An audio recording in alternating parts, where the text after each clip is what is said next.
A very good morning to you. Thank you for joining us on the AM show. Welcome to Friday. Well, coming up next to the news shortly, and then right after that, Kojo Brace will be our guest, my own colleague here at Joy News, as we get into the newspapers.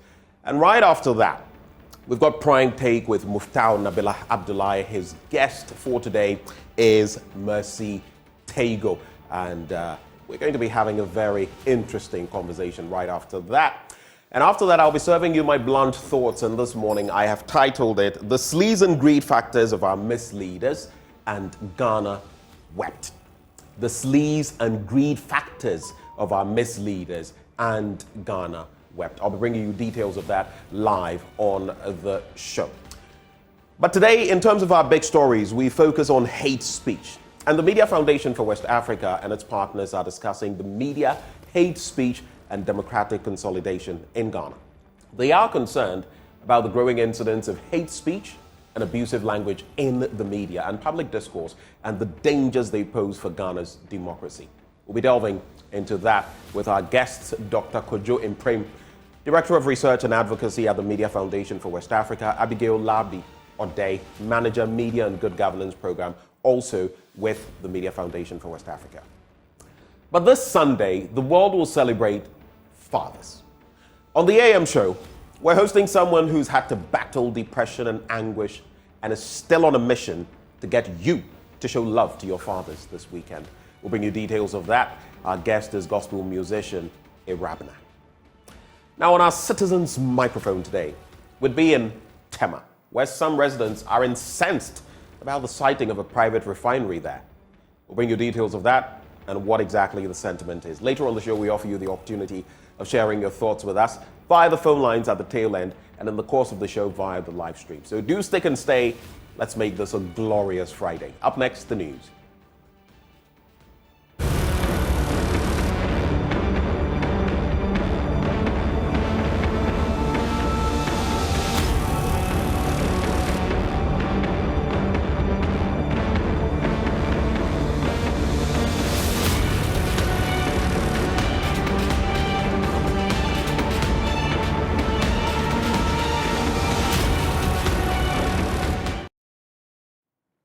Welcome to the news belt of the AM show. Let's get into our first story.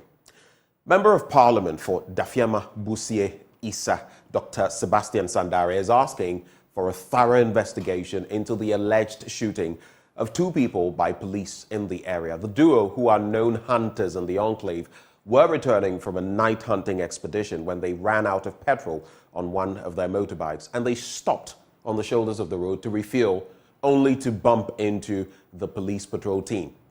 Now, Joy News Upper West Regional Correspondent Rafiq Salam reports from Wa. According to the medical director of the Upper West Regional Hospital, Dr. Robert Amesia, the victims were brought to the hospital following the gunshot injuries they sustained as a result of shooting. One was shot in the abdomen, that's the stomach, and then the other one shot on the arm. So they brought them, and then both of them were severely injured to the extent that we had to operate. Both the one that had the shooting in the stomach and then the one that also had the gunshot wounds on the hand. It's life-threatening. The one shot in the abdomen, he had a few of his internal organs injured, but they were repaired during the surgical procedure. So we are still observing him, but because those things were repaired, we just hope that he will do well. The duo, who claimed to be hunters, were returning from their night hunting expedition when the police patrol team on early Wednesday morning bumped into them. Neither has the police allegedly uttered a word to them, nor has the victims provoked them, but the former opened fire on them and gunned the duo down. One of the victims, 30-year-old Edmond Taboroma, narrating the incident exclusively to Joy News, revealed that they were returning home after a successful hunting night where they killed 3 rats and 8 hedgehogs when the alleged shooting occurred. He said all 3 of them were armed with guns and had stopped on the shoulders of the road at Seripore to refuel their motorbikes after one of them ran out of petrol. So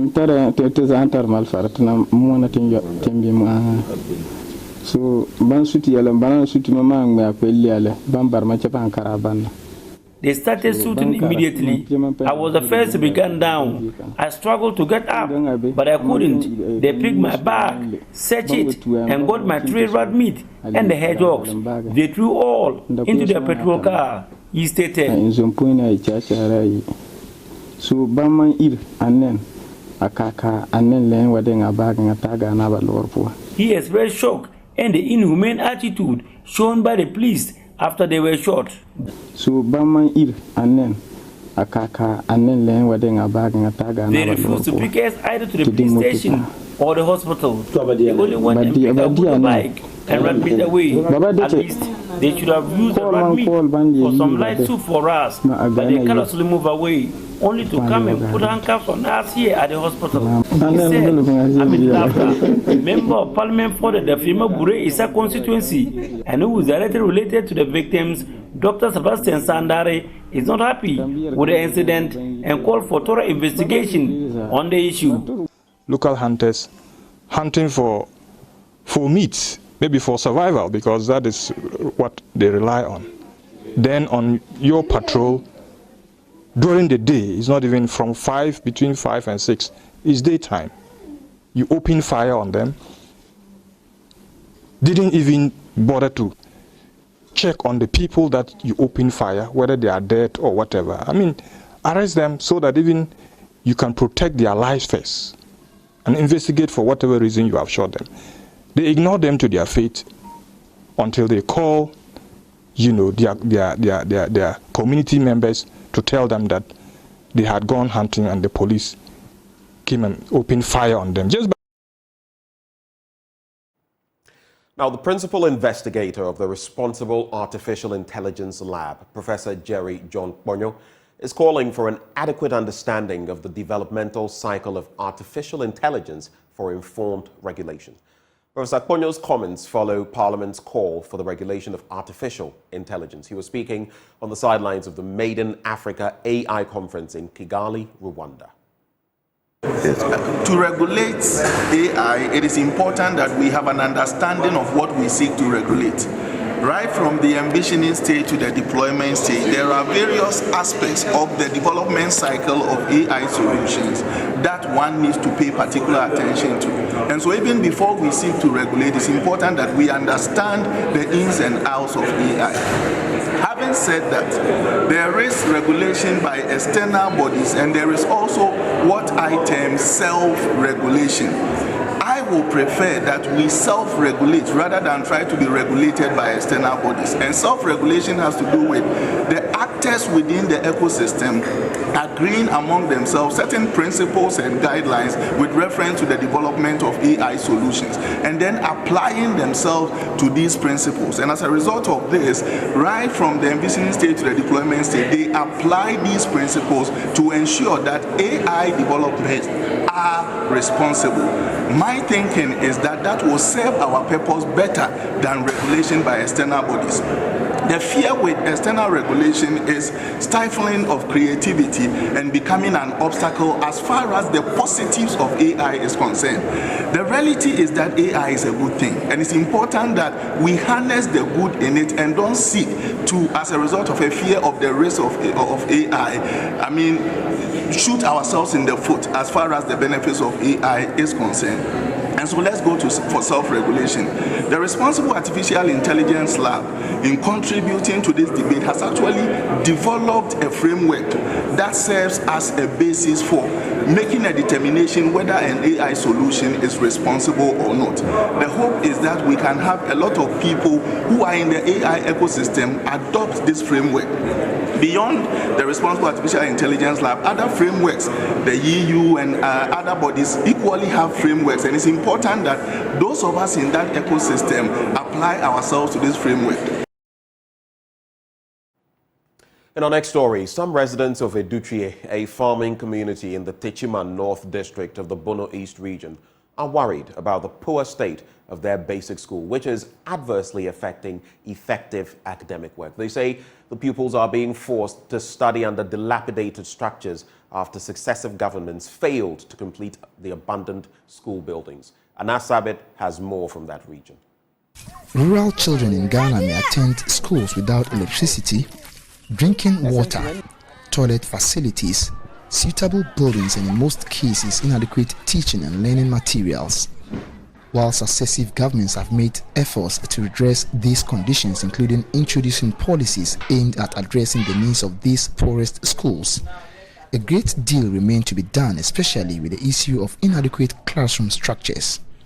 Here in Aditri, a farming community in the Techiman North district of the Bono East region, these abandoned structures initiated in the year 2016 are left to the mercy of the weather as these pupils and their teachers continue to study under these dilapidated structures. Asari Evans is the chairman of the school's management committee. Since 2016, they started building this house.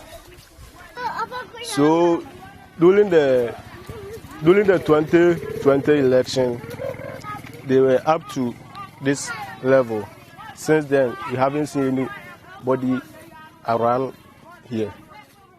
So this building is causing us many challenges.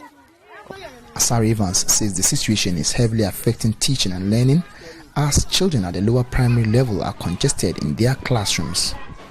The infrastructure we have here is less.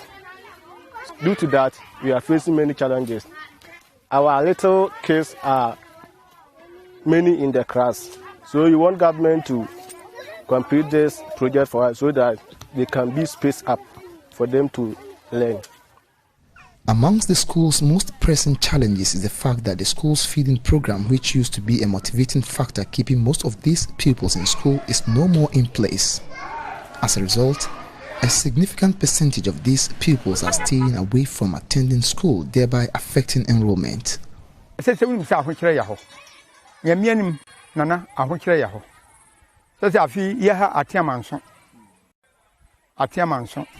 We are in difficult times and our cashew farms didn't yield as expected, so we are all going through lots of hardships. Antibi is also a member of the school's management committee. She says the absence of the school feeding program is compelling poor parents to send their children to their farms as they are unable to provide them with feeding fees.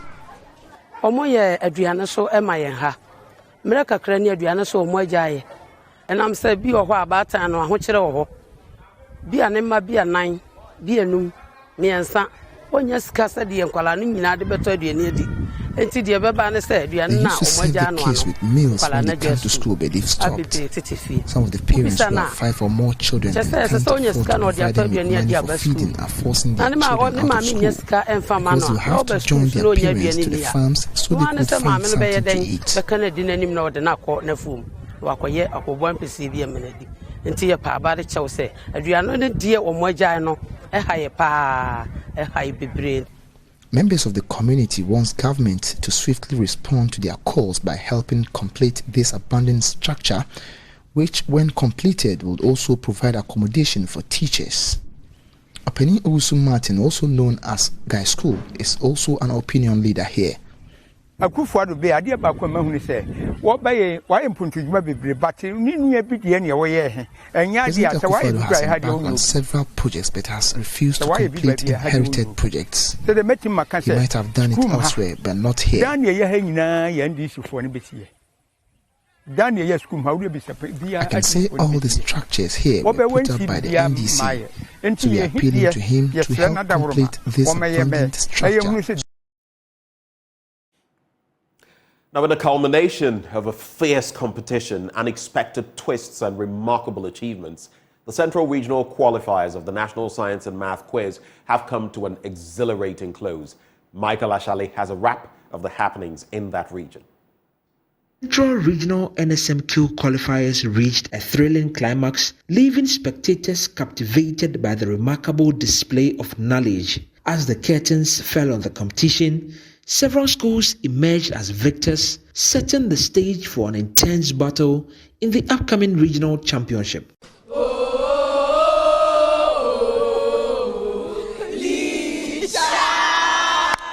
In a resounding victory, Holy Child School showcased their intellectual prowess, securing a convincing win that left no doubt about their exceptional capabilities. At a point, I was very scared because I didn't know the final outcome, but we believed in God that He would surely bring us to a successful end. So I knew that we would win. We knew we would win.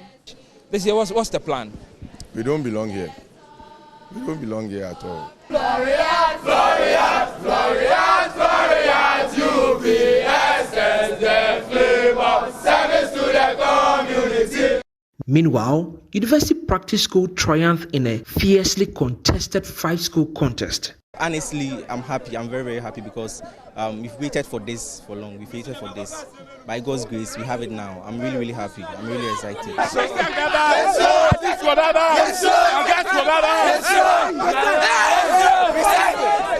Since the inception of the National Science and Maths Quiz, Wesley Girls Senior High School has escaped the regional qualifiers. After their shocking defeat in 2022, they made their debut appearance in the regional qualifiers. Yes, Wesley Girls. Neutron. Neutron is correct. And they proved their mettle. We're preparing towards this, and we must say that God crowned our efforts with success. In this we pray that spirits may be present in our school away. The qualifiers also witnessed remarkable upsets and breakthroughs. Obri Yeboah Senior High School made history against all odds as they qualified for the nationals for the first time, marking a significant milestone for the school.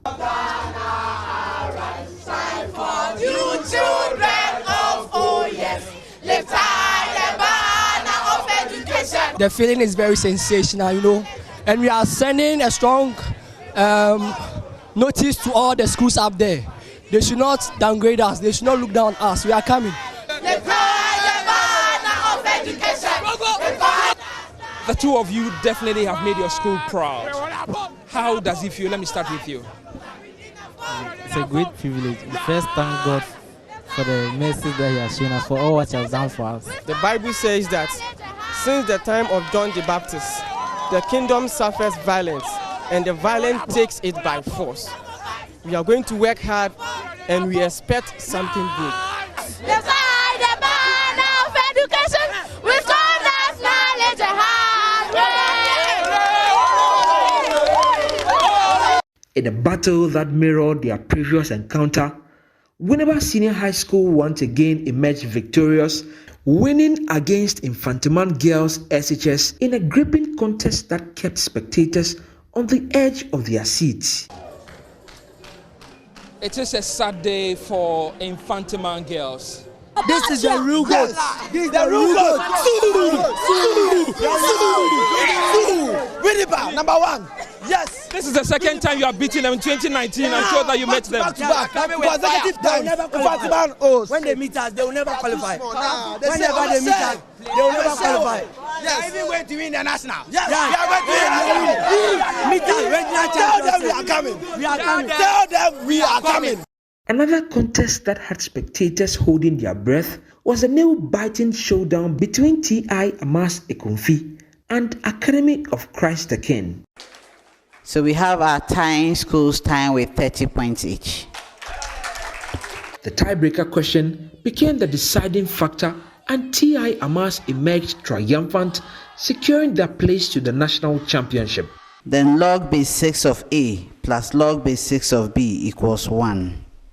Yes, T.I. Amas, give me your answer. When A is 1, B is 6. That is correct. As the qualifiers concluded, 9 schools along with the seeded schools from the 2022 National Championship are set to battle for supremacy in the regional championship. With the stage set for a fierce clash of intellects, the schools will vie for the coveted title in July, promising an interesting showcase of knowledge and determination. From here, we're heading to the Eastern region. Watch out. For Joy News, Michael Ashali. That's how it went down in the National Science and Math Quiz. That's how we cap off the news. But up next, the news review. Do stay.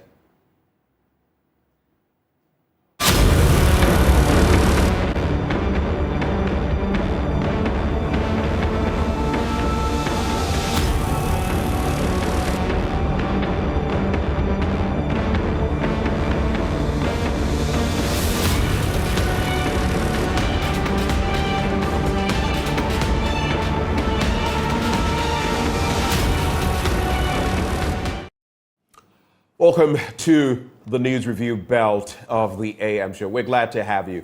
And if you know someone who is out there, just tell them the action is right here. Orekodo Ewaha on the AM show news review. And I have my usual culprit, not a victim. He's not a sacrificial lamb, but he's my partner in good things. A Taddy boy. Western region, y'all. Repping in the studio. In the left corner. Tuaso. We are not in a boxing match. From the hunter land, representing the Western region to the world. So what? How's your week been? It's been awesome. Yeah. Yeah, tiring. You've been out and about. Yeah. Power Grant. Yeah. Roundabout. You see the action. That place. Look.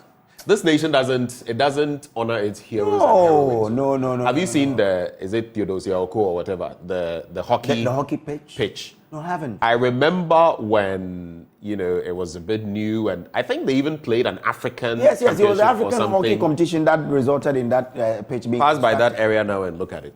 Oh, you went and covered the Esipong Stadium. Yes. I'm not saying that it's a ramshackle, but the last time I saw it's been a while though, admittedly. But the last time I saw it, I was like, hey. Is this what we used for? I mean, we're just a country that no maintenance, no proper maintenance structures, no preservation, no futuristic thinking. The Norwegians started a fund for future generations in the 90s or 80s or so. It has trillions of dollars in there. For us, we are destroying the future today through galamsey and all sorts of nonsense. This country, when you use certain words, people say, but nonsense is nonsense. If it makes no sense, it is nonsense. And that's exactly what we do. I had a chat with this man. He's a colossus in the sports industry. He was part of those who constructed the Esipon Sports Stadium and really the AFCON 2008. Rex Dankwa. And apparently, anytime they construct such an infrastructure, and he was also part of the Theodosia Oko pitch, he says they do analysis on what sort of maintenance structure they have to put in place and the sort of maintenance they have to do after which period. It looks as though when we make those plans, then we leave it to chance. So we don't do anything to we leave them as plans. Exactly. They sit themselves. We plan for planning's sake. We plan merely to have a plan. Else wouldn't have all the laws we have and all the regulations and stuff and not implement them. A typical example is galamsey. So we plan for planning's sake. We set up committees and commissions for committee and commission's sake. It's all about the show. We best here from full respect. So I'm showing you that I'm doing something when in effect I'm doing nothing. It's shocking. Because see, when you get to places and you see how deteriorated they look, you ask yourself, so what do we do as a country, really? After spending money to put up infrastructure, then what? Then that's it? Or we do something else to it? Because look, the way we manage our affairs in this country, it leaves much to be desired. When I went to the park, and the park roundabout has been this for a long time. Shockingly, that's where most of the people who manage the Western region use. The Western Regional Minister is a good friend, but I'll tell him that he uses this road every day. Why he has allowed that portion to be the way it is, it beats me. And the Western Regional Minister, fine gentleman, is it not the tall one? Yes, Kobe Ochedrako. Fantastic young man. He's MP for this constituency, and he's been MP for a long time. He loves this city. So I don't know why he has watched on for this place to be like this. My hope is that he would see the good in this story and make sure that this place is fixed, because this is a man who contributed his quota to helping this country attain independence. You cannot honor him him with this? In fact, you should be saying you cannot dishonor him. Okay, thank you. With this. Thank you. That's what they are doing. They are dishonoring him. Then don't put his name on it. His name is there and his that is even the problem. there. You put the person's name on it, claiming you're honoring the person, and then that place becomes so dilapidated. And then, so what are you doing? You are dishonoring the person. It's just so shocking. And this is the part where every mineral from the western region that is, going to the harbor, passes. Every mineral, if you want to get to the harbor, they will use this runabout. So what are we doing? Such an important place. He's the same person who helped fix the road between this place and New Takrade. He should ensure that this place is fixed because it's just a sad spectacle. And it's disheartening when you witness what happens there. I'm going to say this, and competition dare not copy it. Okay? But I'm going to share an idea with you. I think you should do this, and it will shock you what you will uncover. Okay. Next Hotline documentary. A nation that dishonors its heroes or heroines.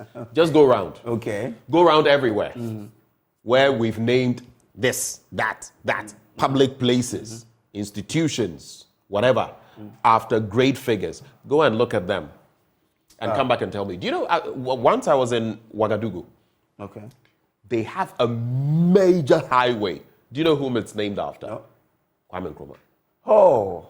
Do you know the interesting thing? You will go to other parts of Africa and see monuments and others to heroes and heroines that we sort of denigrate.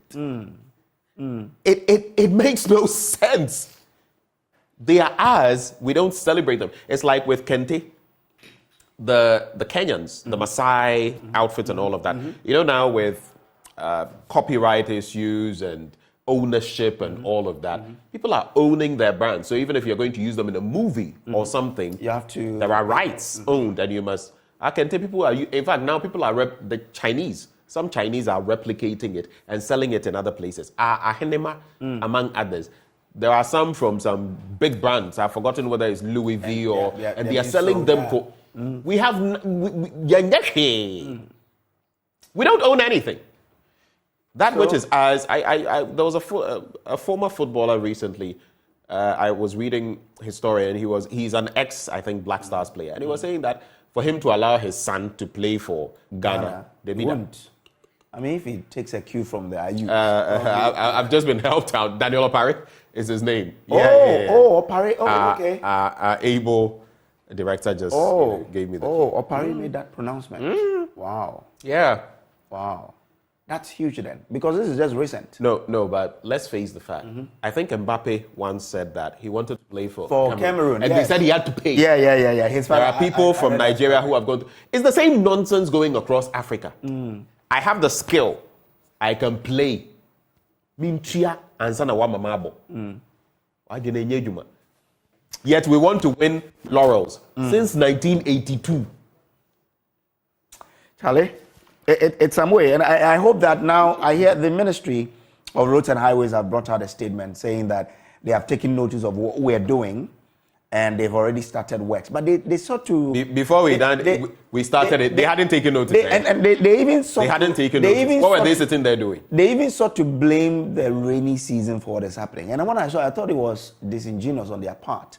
Because roads have the rainy season exposes a lot of what they fail to see. But that's why I'm saying that some roads have been like this since. And probably, like I said, it's been like this for so long a time. Where we went the other time, where Jojo Kobina went, Iran Clinic. It's been like that for a long time. If I'm not mistaken, at least 3 years, dear. And it's the whole stretch, and look at all the way before, through the overhead. Have you seen how bad some sections of the road are? Even before you hit...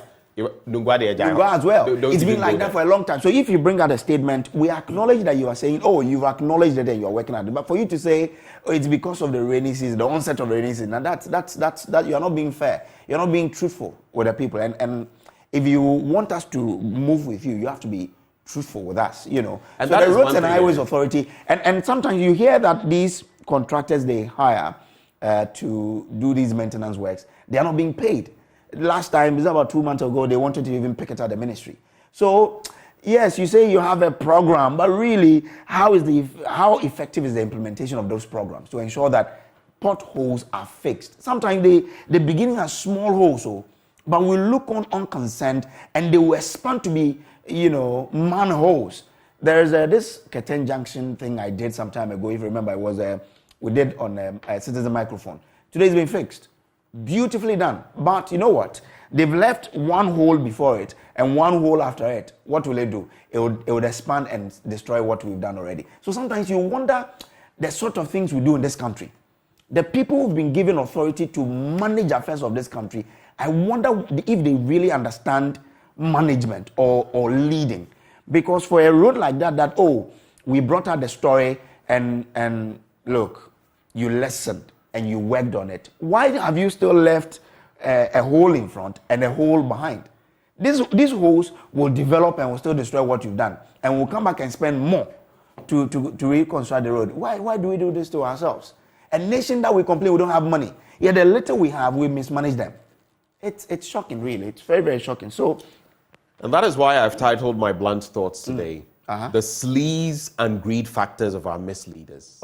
And Ghana Wept. Okay. The sleaze and greed factors of our misleaders, and Ghana wept. And you'll find out why. These same issues. But I think maybe one of the worst crimes of our misleaders is the failure to accept it when they fail. Yeah. I don't know. I've had conversations with a number of prominent people in Ghana.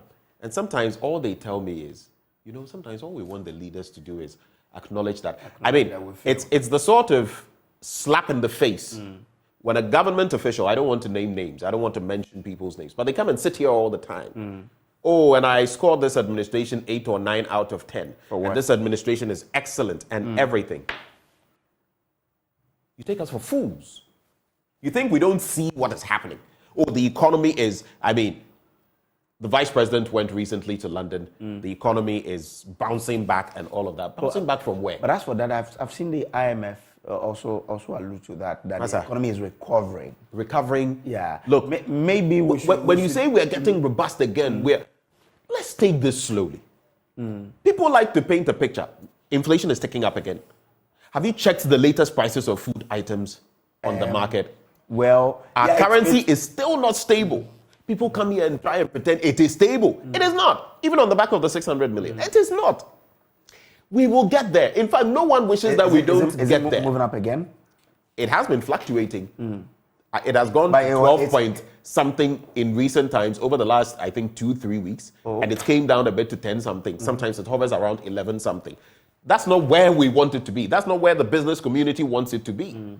That's not where those purchasing products, that's not where my friend who was taking a program, thankfully she ended in March, £750. She moved from paying around 7,000 cedis to paying about twice that sum within a short period. How will you manage? Do you get it? Yeah. Those are the real dynamics. So let's take things slowly. You said you would move us from taxation to production. You have 35% taxes on sanitary products. You call it a luxury. Are we correct? Are we okay?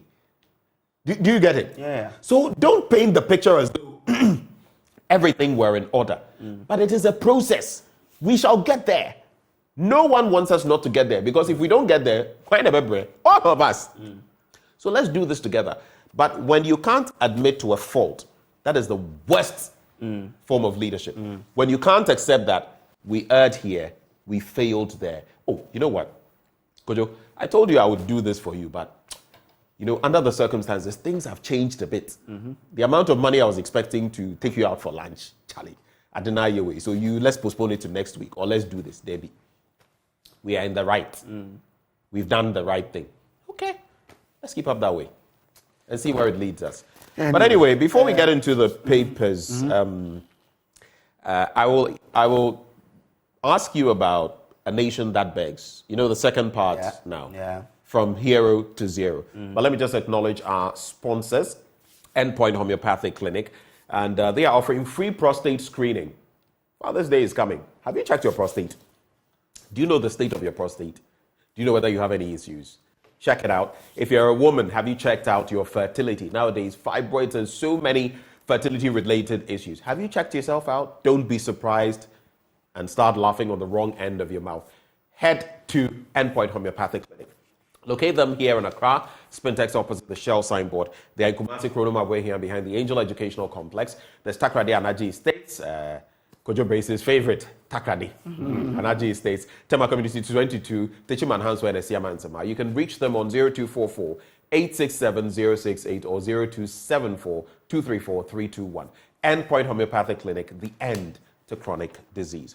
What do you make of that latest bit? We've had the Genesis. Okay, a nation that begs, the Genesis. Now we are looking at 0 to 0. Well, I mean, from what you've seen so far, what do you make of it? Well, it sort of gets us to start thinking about where we have been, where we are going. I mean, if I know nothing at all, I think from Kufuor's time, we had given ourselves a new beginning and we should have done things right. But it looks as though we have really failed in taking advantage of the things that, had been done so that we could build on it. I'm not sure we have really done much. We've gone back to those years of begging again. You know, after our debt were forgiven. The HIPC era basically gave us like a tabula rasa, a clean slate. For you to start all over again. And we ended up down the rabbit hole one more time. You know, so, I mean, it's not only specific to this government. It is to all government that have come. Indeed. You remember Mahama in the first one saying, this should be the last IMF, there. You know, oh, you are, here we are again. Our pension to borrow, and I was at a program that Alan Chamantin was speaking, and he said, every government, if you leave them, they will borrow. Because they want to borrow to fulfill the promises they've made to the people. So there has to be a certain, limitations. And we have to be disciplined. Because if we were disciplined and committed, I'm sure we would not have gotten ourselves to where we are post-Kufuor. We had a new beginning. We were given a second chance for us to start. And then we, toppled it all over again. So I think that as a country, we should have a very hearty conversation about where do we want to be? How can we get there? And how do we ensure that we don't bruise ourselves in the process? Because from the way it is, it looks like we are just doing anything anyhow. We are borrowing to do anything. Don't we have any creative ways to handle our affairs? We've been blessed with natural resources. We've been blessed with everything that we could turn into, making us rich. Why haven't we been able to do that? Over the years, we've mined. Does it make any sense to you that you're talking about mining? Yes. That we are the number one producer of gold on the continent. That's why I was that we are number two producer of cocoa. That we've been number one exporter of yam. That we have lithium. We have 3 oil wells. We have manganese, bauxite. We have the land, arable land for that matter, which we are destroying with Galamsey. So we have timber, yet we are going to the IMF, like begging for 3 billion, right? 3 billion, eh? Now, it's like the typical fool surrounded by water, yet thirsty. But so all these years that we've mined, all these years that we've exported cocoa, all these years that we've done the things we've done, why haven't we been able to even say that now we can point to something and say, this, as for this, is as a result of our mining. And now Ghana even owns a mining company that when we mine, we sell and everything comes back to Ghana. Why haven't we been able to do that? Kojo, let me ask you something. Have you even taken a look at the mining communities? Yeah. Have you taken a look at them? Yeah. Obuasi, Takwa. Akwetia. No. And all of that. Do you see the mining communities yes. where maybe you would think there would be like paradise because they are where we are? Have you seen them? The Western region, you have a number of mining communities areas. You produce cocoa, you produce gold. Have you seen the communities themselves? Yeah. Apt reflection of where we are. Nothing shows that we are really, benefiting from these exploitations of the natural resources that God gave us. So why is it that after all these years we have not paused to say, where are we going? Because we've done this, and they say, and like we say, You can't keep doing the same things and expect to have different results. It won't happen. If you want to have different results, you have to do things differently. And so, there's something, pardon my intervening, there's something that irks me. We first of all, we Christians ought to take responsibility, really, for where our country is. We're about 70% Christian, right? Yeah. All our leaders, people make the mistake of thinking Hilal Imam was Muslim. He wasn't. He wasn't so Christian either. He had his own faith in between. But point is, he wasn't Muslim. So practically all the leaders we've had, including the military, enterprises we've had, have been Christian. Like I am. We are Christian. Where have they led us? So that's a starting point for the conversation, Kojo, that I want us to have. We have failed woefully. Our leaders have failed. And we are where we are precisely because of that. And we will not even admit to the failure. I think it is pathetic. It is egregious. It is so saddening that we keep coming back to this point. I mean, why is it that Ghana is not having a mining company that mines gold and we can keep everything to ourselves? But even cocoa, in terms of real processing and all of that, how much of it do we? We don't. I mean, we have these private entities just a little that are coming in. And I was happy when work, Ghana and Cote d'Ivoire came together and realized that no, there is a bigger monies to be fought for in the value addition end. So let us try and add value. We have now, what we are doing now is a livelihood differential thing that we are now determining. Now we come together and say that we want this for our pricing. But can we move a step further to say we are setting up a factory, Ghana and Cote d'Ivoire, we're coming together to set up a value addition factory so that will process majority of our cocoa in here.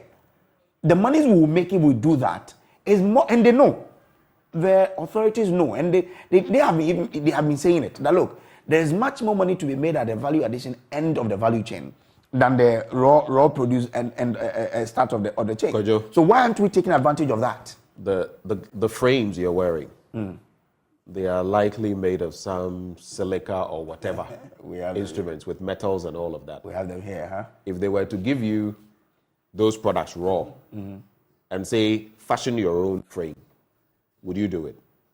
And how much would you pay for that? I can't because I don't have the requisite knowledge. You would probably reject it because you don't have the skills, or you would pay peanuts for that because it is not the frame you need. Oh, but that's for the raw material, you pay peanuts, But then when it is made into this frame, lovely as it is, then you are willing to fork out money.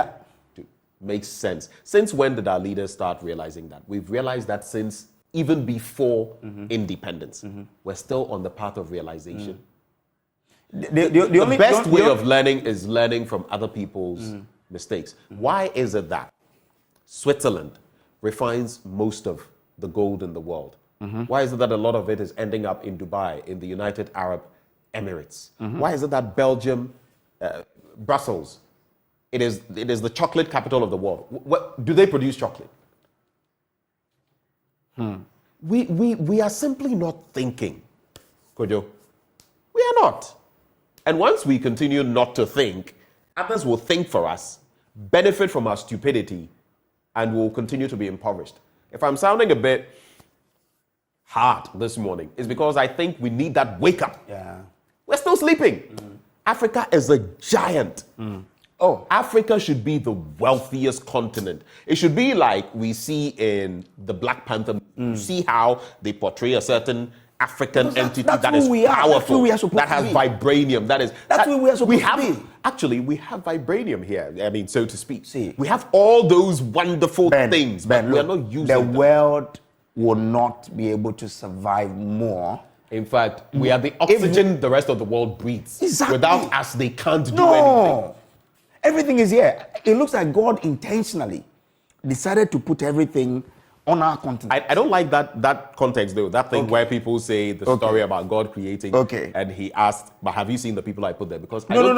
I don't think I was not even coming to the people I put there. God never does something in a negative sense. He put us here, gave us the resources for us to exploit them for our benefit. And unfortunately, when we are God fooling. gives you the opportunities, He gives you those you can take advantage of. So He knew that we could exploit these ones. That's why He gave them to us. So we have to then wake up to know how we can take advantage of them, and not always begging people, multinationals, to come and set up, and then they will give us peanut of those resources. Kojo, let's get into the papers. Why? I mean, there are just a few that have come, but pardon us if this morning we've sounded so passionate. It's just that sometimes being... I have so many friends who have left Ghana. Because of how they and these are not just people without skills. These are professionals. Architects, accountants, pharmacists, nurses, medical doctors, even lawyers. All, in fact, I saw something pathetic yesterday, but just before we get into the papers. And I didn't even know. You know when you're going towards, from Abelinkpe, the fire service station. Do you know the fire service station? Usually, limit your taking me around Accra. So for those of you who know Abelinkpe, before you weave into Jowulu, or before you get to Mofra Place and all of that, there's the fire station to your right. To your left, I don't want to mention the name of that agency. It does travel and tours. I've been seeing people rush there, queuing, left, right of the road, forming. And I always ask myself, what is going on here? So we went for an interview yesterday, our crew, and then we were coming back, and I asked some of my crew, these people who come here, is it, because I know that travel and tours agency is there, so is it? And they said, oh yes, they have a way of, getting people to Canada or so. So a lot of people come here. You should see the queue. All those people want to get out of Ghana. Anyway, well, but as we are saying that, I think that we should also acknowledge the steps that have been taken to at least get some processing being done. You know of the Gold Coast refinery or so that has been set up. Maybe as we are going hard on them, we should say that we acknowledge those ones. Let's have more of it so that we can process more. Do you know why I'm not referencing that? No. Do you know how long that has been in the pipeline and has been sitting there? Well, but now that it's coming up, we should also acknowledge it. I actually had a discussion once on that and why it was still. So you see all these things. But anyway, let's. But again, just before we go, there was this student from Mpaho. Oh yeah, whose picture was on the social media that he's got some incredible grades. I sent his details to the in-house representative for Mpaho. Don't mention it. He did well. And he told me he had already. Oh yeah, he had called him. Extended a hand. Yes. But today, GMPC Foundation. They met him yesterday with his father to give him a full scholarship to pursue law in the University of Ghana, Legon. I found that to be. Exactly. In fact, while I have my issues with the GNPC and some of the things they do with their money, in this instance, reaching out and looking at what Galamsey is doing to our nation, I think it's only fitting that we... So we need to applaud Dr. Dominic Edua and his people. He is the executive director of the foundation. When they heard it, they saw it on social media, and then they went in straight to invite the boy and say that tell him, look, we are willing to give you this, and they've concluded everything.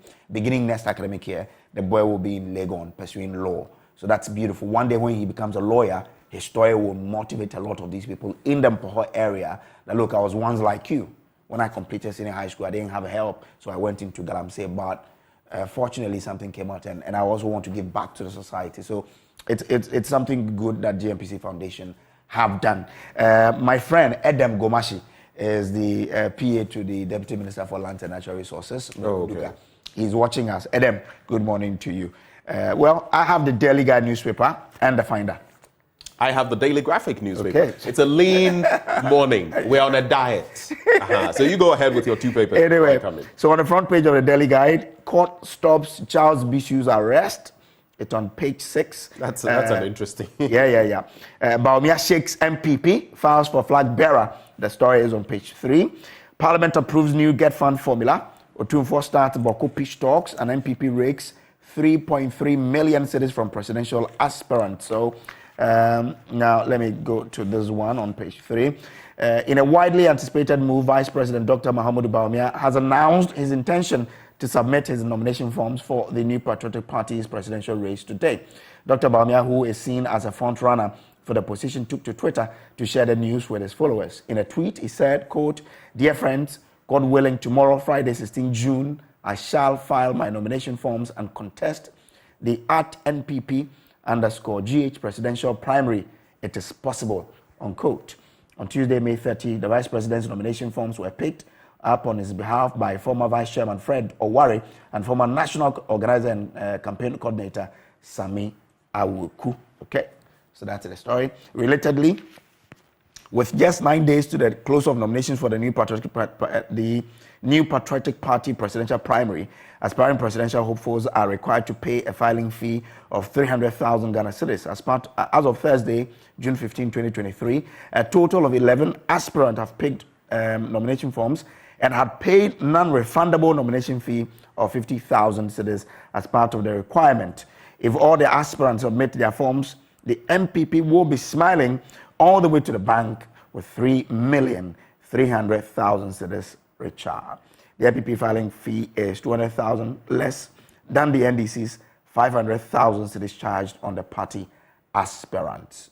So that's the story there with the MPP. Now, so I mean that's the story about Bawumia filing the nomination forms today, and the MPP raking in some 3.3 million cedis. Now, this story also says the endorsement come. So I'm told that already a major show of support and love. Dr. Bawumia has received the endorsement of several influential political figures in his ambition to lead the ruling party ahead of the 2024 general elections. The support for Dr. Bawumia reflects his overwhelming popularity and grassroots support, especially in the party stronghold of the Ashanti region. Okay. Now, another story here says Parliament has approved revised 2023 Ghana Trust Fund formula for the distribution of 1,869,563,000 cedis. This year's allocation, which is a reduction of over 28% compared to that of 2022, was made in accordance with the Get Fund Act 2000, Act 581, as amended by Act 972, and the Earmarked Funds Capping and Realignment Act 2017, Act 947. So that's how it is now. It says an amount of 31,625,000 was allocated to MPs to enable them monitor and undertake projects in their constituencies. Wow, we need to keep an eye on this one. 31 million for them to monitor and undertake projects. Now, we're also being told that 170 million has been allocated to the tertiary subsector of the total expected inflow from the national budget for 2023 to support a range of activities and interventions. The secondary subsector also was allocated 617 million cedis of a total spending from the budget, while a total allocation of 88.5 million was allocated for the procurement of basic education textbooks. Wow. Right. Wow, how much? 88.5 for textbooks. We need to ask, where are the textbooks then? Because if monies are being allocated, we should be asking, where are the textbooks? But I have an interesting, I want all the viewers to, and I don't know whether it is my senior man, but let me just do this. Kojo, one of the messages, I mean, people have shared different thoughts, but one of them says, hey, you guys are too negative. You are not helping your station at all. Why would I want to start my day with such negativity? But it's the person who sent it that Maxwell Kofi Juma. Oh. Now, I went on Facebook to check whether it was the Maxwell Kofi Juma. It is looking like it, though I cannot independently verify. But the person says, Managing Director at Gihog Distilleries Company Limited, worked at MPP, Prempe, Konongo Dumasi Senior High School. I do not know whether it is. But it's interesting because this person says this, sharing a lot of NPP-related matters, and then just looking at the person's post, just go a little low. The person shares something that says, never sugarcoat anything. Never sugarcoat anything. Okay. Say it as it is. So we are saying it as it is. So maybe I'll just reference you to your post dated July the 11th, 2022, whichever Maxwell Kofi Juma this is. It is what it is. You see, that is why I feel we are where we are. Because if an elderly person is fooling Kojo, in our country, we say, oh, are you a penny? No, fooling is fooling. Ujimi. It is what it is. Don't sugarcoat it. That is what other jurisdictions do. There may be a time when I have fooled. Tell me in the face. We learn. We move on. This whole thing about that is why we are where we are. So whichever Maxwell Kofi Juma it is, over to you. Let's proceed. But I hope he could also mention that we also acknowledge some of the things that they are doing right. Obviously.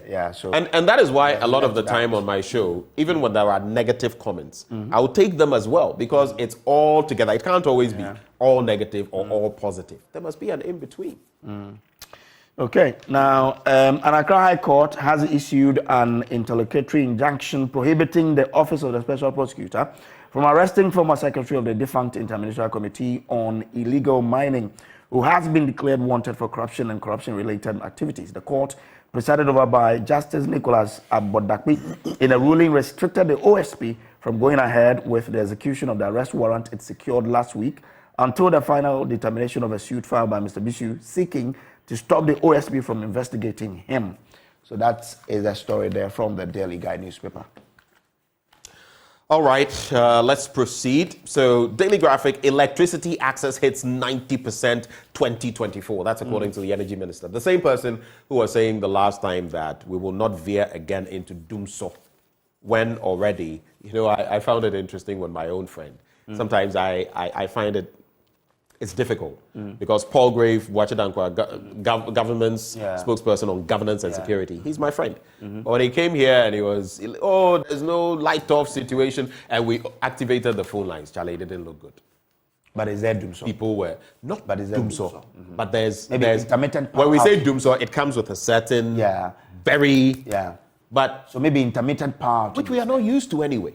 Let's not try and create a certain impression. No, because now it is very frequent. In some places, practically every 2 days, your lights are going off for about 8 hours, 10 hours, 6 hours.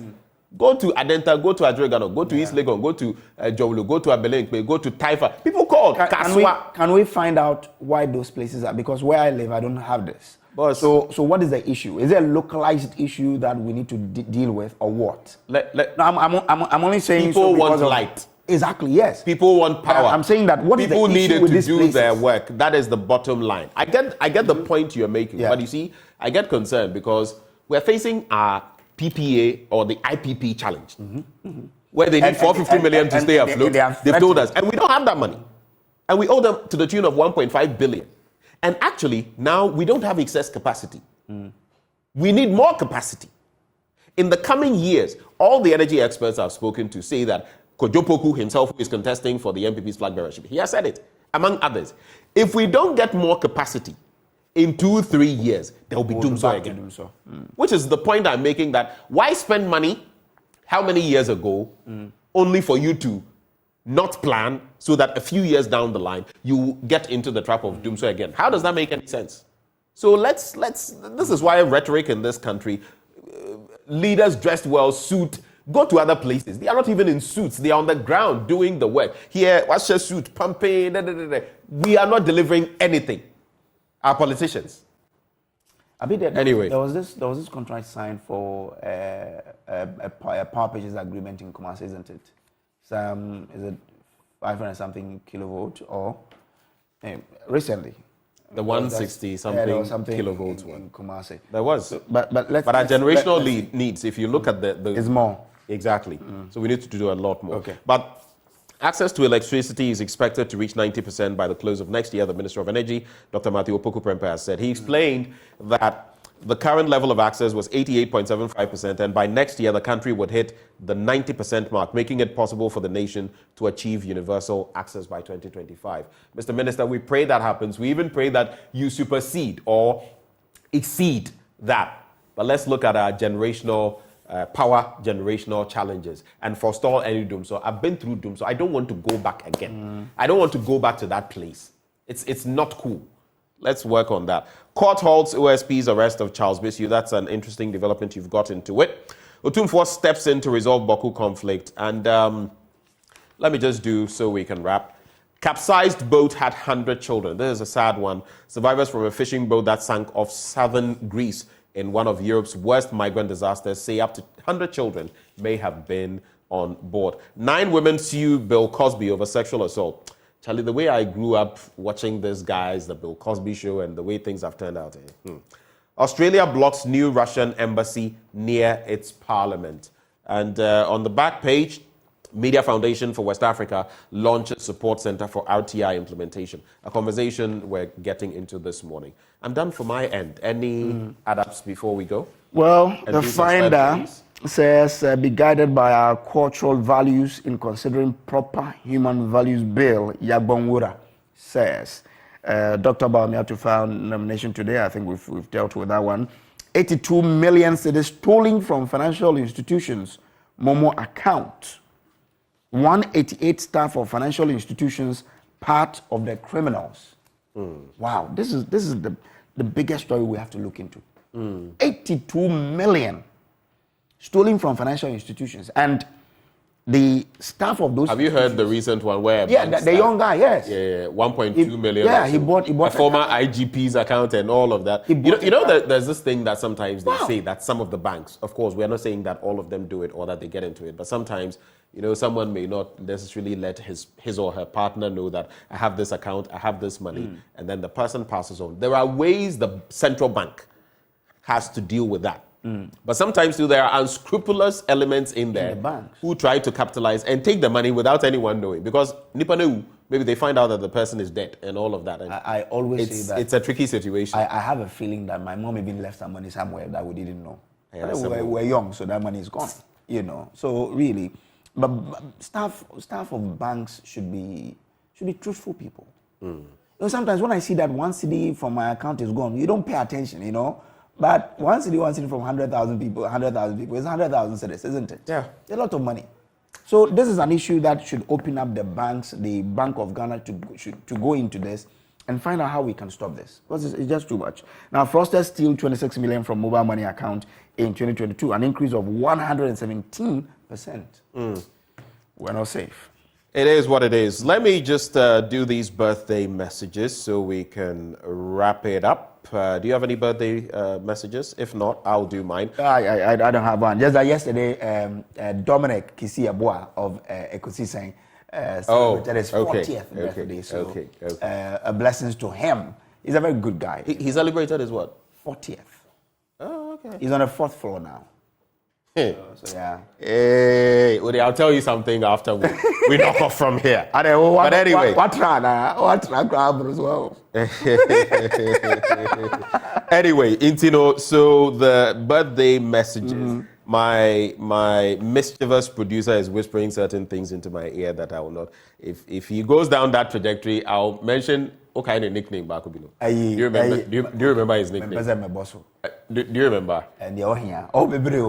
Now he's begging. He's begging. After they don't catch him, so say after the next year, Manchester United. Happy birthday, Manchester United. I'm like, I nearly mentioned a certain. Now you do good, then. Happy birthday to happy birthday to the assistant headmistress, domestic of Infantsiman Girls Senior High School, Mrs. Eunice Mary Yeboah. Today is your birthday, and a very happy birthday to you. God richly bless you, Mrs. Eunice Mary Yeboah. Also the birthday of Rosalind Nantoma of the Passport Office, Accra Digital Center. I do not know whether you're still there, but Rosalind Nantoma, a very happy birthday to you. God bless and keep you.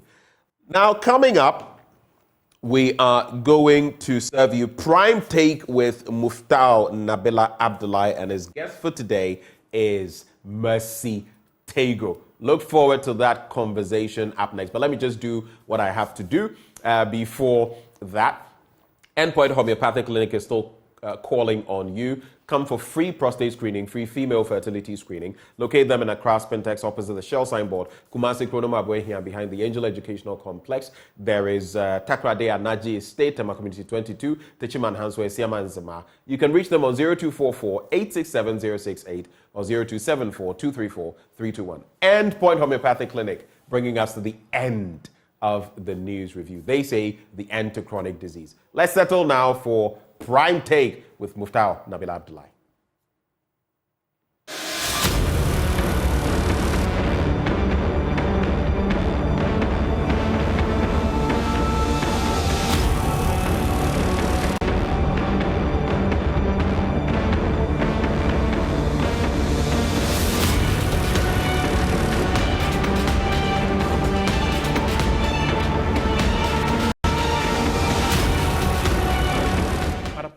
Thank you for your time.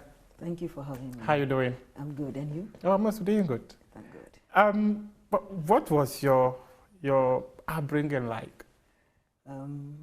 Thank you for having me once again. I am Messi Tegukwaku from a family of 7 siblings. Coincidentally, I'm the last born. Oh wow! 2 last borns. I have a good conversation. Wednesday born too. My father was also a civil servant. Likewise, my mom. I was brought up at the Western region, precisely Takoradi. Oh, okay.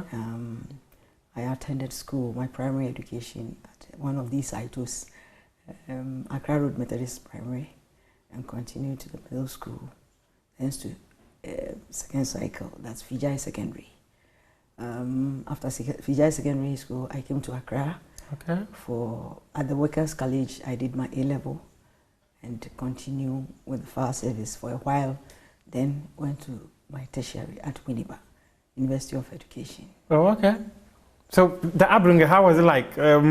Like, are you from a family of where there was always joy at home, there was always loads of enjoyment, plenty of food to eat, or you are one of those people who came through the hard way and broke the glass ceilings? Fortunately, I wouldn't say when I was coming up as like a silver spoon on my mouth. No, I'm coming from a family where an average family, okay, where the parents were together till death one went off. Yeah, my father was a very strict person. Likewise, my mom. But my mom, you know, women, feminine touch. Fortunately for me, my dad really loved me, and he loved what I was doing as a sports person and combining education and sports. So he really encouraged me. And when I was in school, I was doing athletics. I was the Western Regional champion, high jump, jack of all trades. I was then looking for where I'll be the master. I was playing lawn tennis, table tennis, high jump. And as for football, it was a home game that we used to play with the people around my locality. You were playing with the area boys? Not area boys. If you play down, we were living upstairs. Oh, okay. When you get down and my old man meets you down there, you'll be whipped. Fortunately, I'm the last one. I'm right behind about 5 boys. Oh, okay. So yes, so it's like I used to play with them a lot. Tomboy life. Whenever we were going to church, I prefer to wear their suits, and, you know, because I saw myself. I was identifying myself with them. You know? So apparently, this is all about it. That is all about it. My parents really encouraged me, especially my dad. My mom wanted me to always be with her at the kitchen. And whenever I go to the kitchen, I realize that my brothers were playing. Why am I at the kitchen? I'm the last person. So I quickly ran out, play with them. My mom would chase me everywhere. She wouldn't get hold of me. My father would ask my mom to allow me, and he was encouraging me. And trust me, that really gave me that booster to continue till where I got to as a football player. How did the sports journey begin? Was it from the school level where you took it a notch higher, or you were just playing with your brothers and then the interest just took over from there? Yeah, it took off when I entered into secondary school, the first cycle. Somewhere along the line, there was something we call interco. Oh, okay. Yeah. Yes. I was very tiny, so I could really run. I started with 400 meters. And along the line, my school teacher, that's the PE teacher, asked me to try my hands on high jump. Is there anything you've not done before in your life? I wonder. So I tried high jump in house, and I was first. So there and then I started training towards the high jump competition that was about to be held. That was Interco, during the Interco. After the 400 meters, I went to do the high jump, and I was first. So I realized that, yes, this is an area that I can really specialize. So I started on and on and on. In Western region, for a while, I was the champion for a long time, till I came to Accra. Then we had something called regionals. Yeah. Western region represented, I represented Western region and in Greater Accra. And there was something we called mobile games. Okay. There were so many games. Was it that? Many years ago. Yeah, it was initially one of these fuel companies called Mobile. Mobile. Okay. Yeah, Mobile. Okay. Mobile.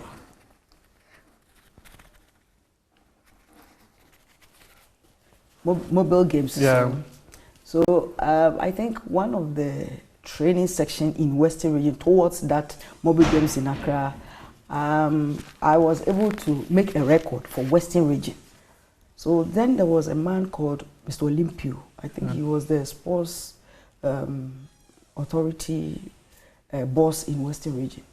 So he told me that I think there is something I can do and do better in terms of high jump. So if I stopped everything and started concentrating on high jump. Until we came to Accra, the mobile games, a lady called Stella Sadami would play service. She was far above me. I said, no, let me continue. Yeah. After a while, I think one day I was in Greater Accra, training with the Greater Accra, people in the Greater Accra, athletes in the Greater Accra, and I saw ladies playing football. So, I can play football, I know how to play football. Okay, so after our training, I was hanging around waiting for them to also finish. When they finished, I talked to somebody and he said, oh, ladies who play football are all over Greater Accra and they have clubs, so I can join. Then we had come, my parents have been transferred to Tema. Yeah. So a very good friend of mine, Simon Ado, the junior brother of Joe Ado. Oh, okay. Yes, he stays in Tema. We had then left Takrady So one day I met him and we were talking about football. He said, you can play women's football for my community. Tema, they had annual games that they play, both men and women. Okay. And their area was side 16.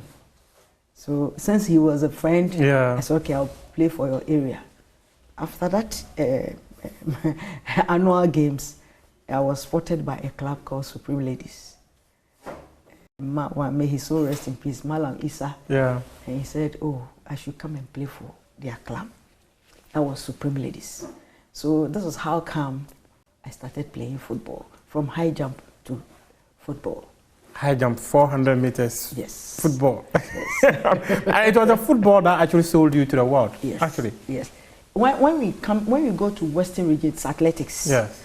Until I came to Greater Accra, everybody knew. So in Western region, I was the high jump champion. Athletics. Yes. In Greater Accra, football. Football. Then it became nationwide football. Yeah. Okay, so, I see. But at what point were you spotted into the national team? Like I was saying, when I was invited into this Supreme Ladies team, I met so many good players there. And they were playing league. Okay, so it wasn't that big league like we are doing now. It was Ashanti region, Madam Abi Bates club. Oh, okay. Then Ashtown Ladies and Greater Accra. Oh, okay. So a team was formed, Greater Accra, a team was formed, and it was named Greater Accra Women's Football. Oh, okay. So we played Ashanti region in Kumasi. That is where selection was made for the national team for the first time. Okay.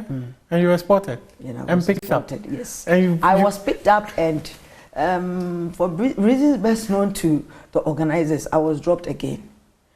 But, it was too early. It was a maiden edition, so I didn't bother myself too much until I think we went to Benin, Greater Accra, we went to Benin. When we came back, then I was re-invited into the team again. How would you describe that national team journey? At the onset, it was like we were having fun. Yeah. Because women's football then wasn't that big as we see it now. So we were having fun until we had the opportunity to go to India for, I think there was something Shield Cup. Yeah. And we won.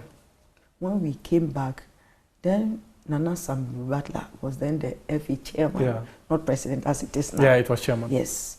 So Then the president's wife, former president, may he so rest in peace, Rawlings' wife, Madam First Lady, Her Excellency Ajma Kunedu. She really encouraged us. She became the patron of the female national team. Yes. So she really encouraged us, and she put in so much effort to make sure that the team was well groomed. And catered for. Yes, and on and on and on and on. We started playing qualifiers. We went to Cup of Nations in Abeokuta in Nigeria. We were second, first runner-up to Nigeria. So we qualified for the World Cup in the United States in 1998. And we left for US 1999. And talk to me briefly. We have heard stories about how there was this fierce rivalry between Ghana and Nigeria. What were they like? This rivalry started right from the beginning. I remember when I was playing for Black Queens, we had one qualified match in Accra Sports Stadium, and it was like a war. Even though Ghana's team was very young, we were very determined, but due to inexperience, you know, Nigeria had already started women's football long way back. Before, so, but you know, Ghana is blessed with talent. We were blessed so much with talent that when we were facing Nigeria, even though we were afraid, we were really exhibiting the skill you had. Yes, and people realized that no, Ghana team, if they are able to put in what is expected of them, it is going to go places. And there was the 1999 World Cup, just as you mentioned. Tell me, when people qualified for the tournament, what was the feeling like? How was it like? Oh my Pandemonium? God. Oh my God. Then MND Jaula, MND Jaula had taken over as the FA chairman. Yes. He went with us to Nigeria, Abeokuta. And when we were second and realized that we had qualified to the World Cup, trust me, the bus that we boarded, we sank from the stadium to the hotel. And he was happy. Everybody was happy because it was unprecedented. It hadn't happened before. And we had even qualified ahead of the Black Stars to the World Cup. And the feeling was something that I cannot describe. I can't describe. It was a very nice experience. And your teammates, how was camp like? Free for all. I mean, everybody was happy. Unity, love, understanding, that telepathy, everything was fine. Because we were starting, we didn't know the nitty-gritties to be in the national team. I mean, the politics in national team, I mean, there was nothing like that. We were just having fun. We were novice, we were having fun. And it was nice. The fun took you to the US? Yes, I tell you, the fun really. I remember when we got to F. Kennedy Airport, I was holding my trolley bag and I was shouting, USA, here I come. Because then people were paying money to get the visa to US and they were not able to get it. I have gotten it on a silver platter. Oh my God. I really, really, really made fun of the whole trip to US. And I really enjoyed, and I really enjoyed the trip to US. The experience of playing at the World Cup, how was it like? We didn't know anything. The girls were just entering the post like that, you know. The first time, we didn't know anything. Yes, we knew we've qualified. We have to just at least also come and play. Effort. Yes. So we were having fun. We were really having fun. We didn't know that there was more to it than what we experienced the last time. So after that World Cup, then we realized that, oh, football, even going to this first edition, that maiden edition, look at the things that we experienced. In all aspects, culture, tradition, I mean, everything. So then we need to. And then we had people like Impraim. I don't know whether you know Impraim. She was then playing for United States. She was the captain. She was the star. The whole world, she was the star. And there was another player, Akes. They were so wonderful players. And I said, and they were professional players, women professional players. Then we can also do likewise because we also had the talent then. So when we came back, then a committee, let's say, yes, a committee was formed, GASOC, Greater Accra Women's Football Association. Okay. Yes. So they were meeting at the FA, I think intermittently, and he started organizing league for women, and on and on and on and on, and we've come this far. You've really come very far because you've got an interesting story. Because USA, here I come. USA, indeed, here you come. You were there, you experienced it, you saw what happened at the World Cup. But how disappointing was it that, well, though you were having fun, but to be conceding every part goes like that? Was it very disappointing?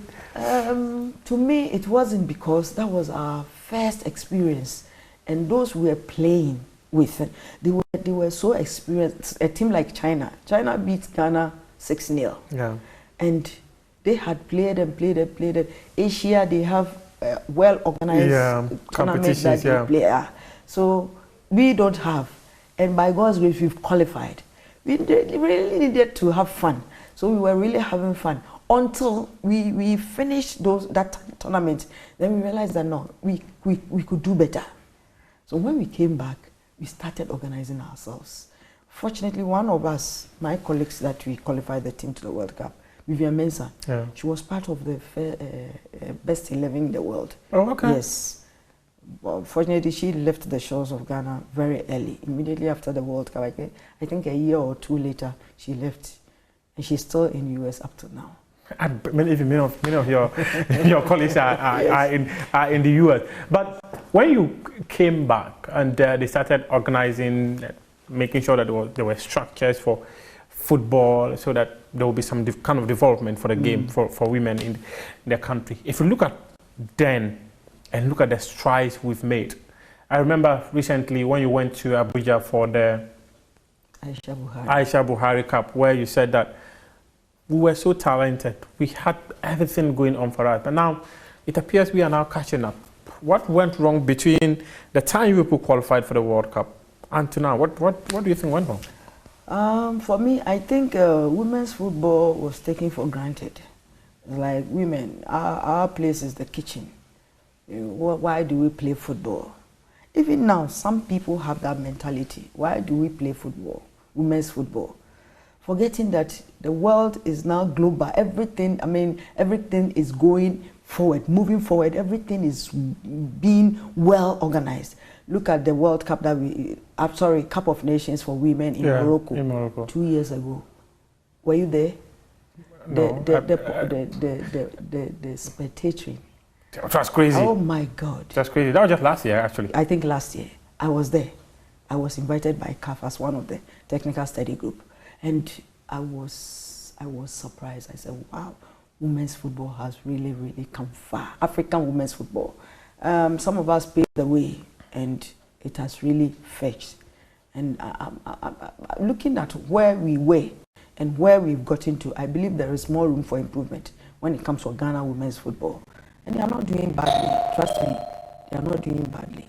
It's my prayer that how it has been started, or how the current administration is going about it, it will continue. So we get there. Till we get there. And talk to me briefly. I recall that some of the rivalries that we actually had in Nigeria, most of them came during African Women's Cup of Nations. Nigeria always winning the tournament, winning the tournament all the time. Were there any disappointment that, I remember the time that you came close, they would say Ghana, oh, this year Ghana could win, and Nigeria will just come and topple you, and they go and think, how disappointed is it that all the time you were always close and never close enough to lift it? Honestly speaking, it's disturbing, trust me, especially now that I'm a coach.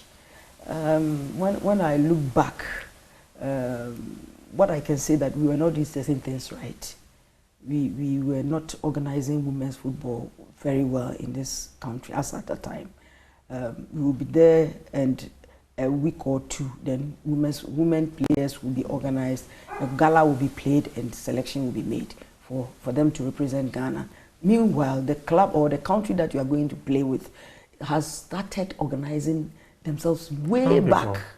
So at the end of the day, it's like we were only dwelling on our talent.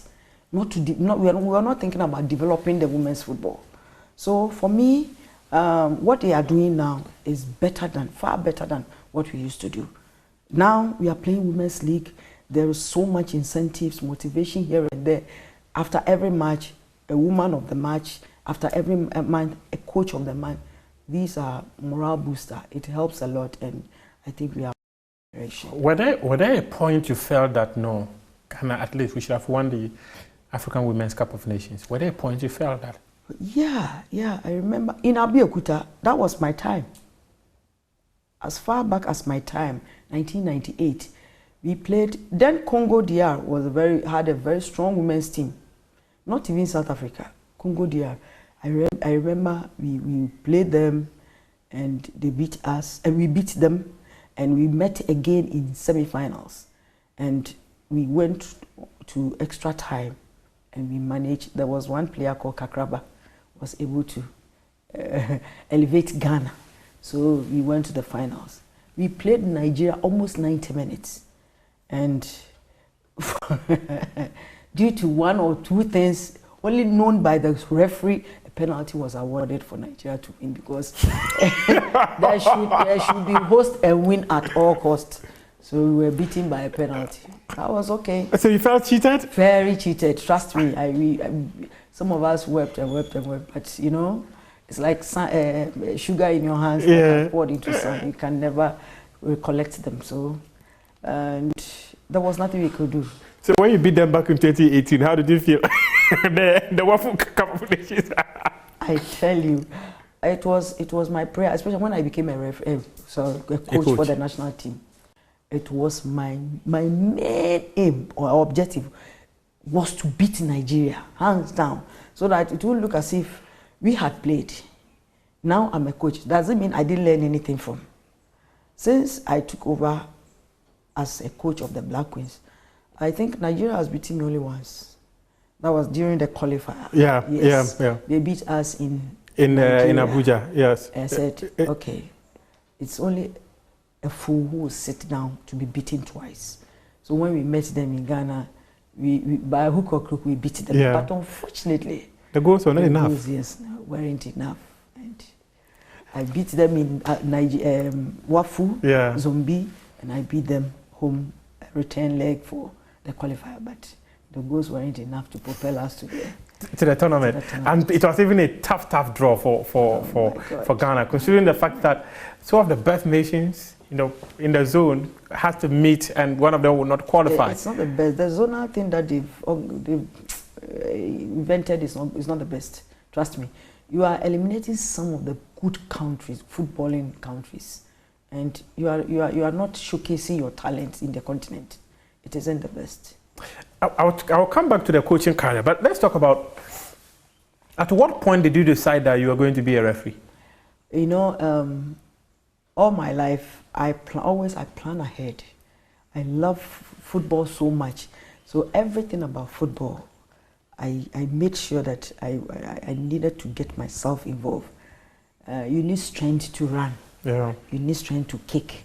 It will get to a time, the soul indeed will be willing, but the flesh will not allow you. Yeah. So when I was playing, I said, okay, as for the playing, I said, okay, there will be a time I need to be a mother, start producing my kids. So I planned my life in such a way that at a particular point in time, in my age, I said, okay, after the World Cup, let me quit. Then I had done my referee courses. Okay. I was then class 2 referee. But I was not. So before you quit football, yes, you were already into refereeing? Yes. But I was not officiating women's football. I was doing calls and Division 3 and Division 2. So as soon as I finished in the football career, I quickly wrote a letter, official letter to the RAG. Then RAG. Now we don't have any RAG. Yeah. So Ghana for Referees Association of Ghana. Yeah. I wrote to them that I'm no more playing. I want to concentrate on my referee. So officially, they welcomed me. And I started giving matches. I was giving matches Division 2 and 1, Division 2 and 1. Later on, I was invited into FIFA refereeing competition. You need to pass that test before you become a FIFA referee. coincidentally, it met with my officiating in the Premiership. Oh, okay. I had my FIFA badge at the same time. The year that I had, it was the year I started officiating the Men's Premier League. So, in the nutshell, this is what happened. But why referee in the first place? I love football. Looking at the standard in which I was then, I said, let me continue from referee. Along the line, I believe there are other ways, avenues that I was looking at. Yeah. But then, one at a time. I love football. I can read and write. I have the physique. I have what it takes to be a referee. I understood the laws of the game. And, so, excuse me, I'm a level-headed person. I could judge within a short or a twinkle of an eye. Why not? So, I was enticed by a lady called Christina Tete. Okay. I don't know whether you know her. Yeah. She was a FIFA referee, a very smallish woman. She came to Tema to officiate Kotoko and Afienya. Then we had Afienya United in Tema. That team was in Premier. And there was this guy, Jima India, a very tall player. And when you look at the player and that woman, a FIFA referee in that match, and the way she was instructing the players and conducting herself on the pitch, I said, it was a delight to watch. So you wanted to control? I said, no, not really, not a matter of controlling, but, you know, referee is an act. And the way she was going about it, I did art in school. And, you know, art is in such a way that when you do things and it's accordingly, yeah. I mean, it's There's nice. joy in it. Yeah, yes, so much. And after the game, everybody was applauding this woman. So I went to her and said, Madam, I also want to be a referee. I love to see myself doing what you were doing. Yeah. So you have what it takes to be a referee. So I will talk to one late Rockefeller Mensah.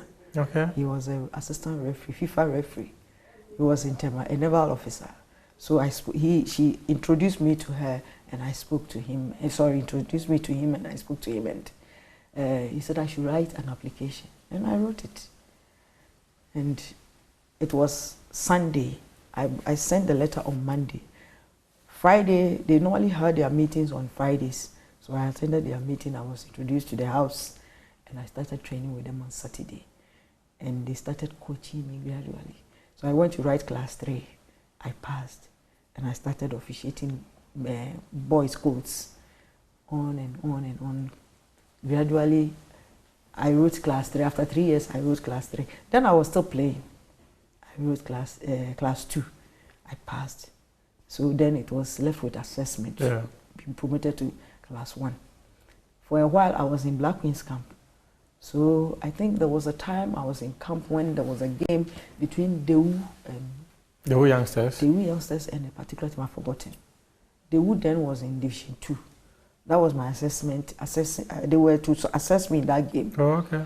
So I was called and I asked permission from Coach Afrani and I came. The late Coach Afrani. Yeah. Coach Inina Afrani. Coach Inina. So I came, I went to Dewu to officiate. It was nice and I passed. The assessor passed me.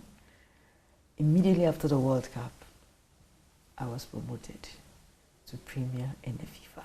So, as I was officiating as a FIFA referee, I realized that FIFA refereeing wasn't for riffraffs, excuse my language. Yeah. It wasn't for riffraffs. You need to read, understand the laws of the game, and implement them within a split of a second. So I realized that I really needed to learn and read a lot. So I was really reading and learning at the same time. And fortunately, I had my first international match. I went with the late Sly Tete.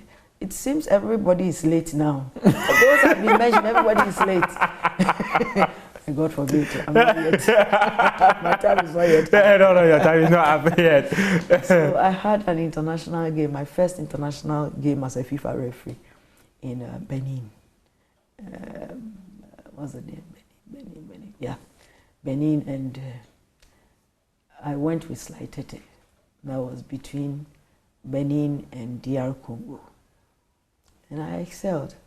And the General Secretary of FIFA then, I've forgotten, I think Jerome. Isn't Jerome Valke? Yeah. Was it Jerome? I've forgotten the name.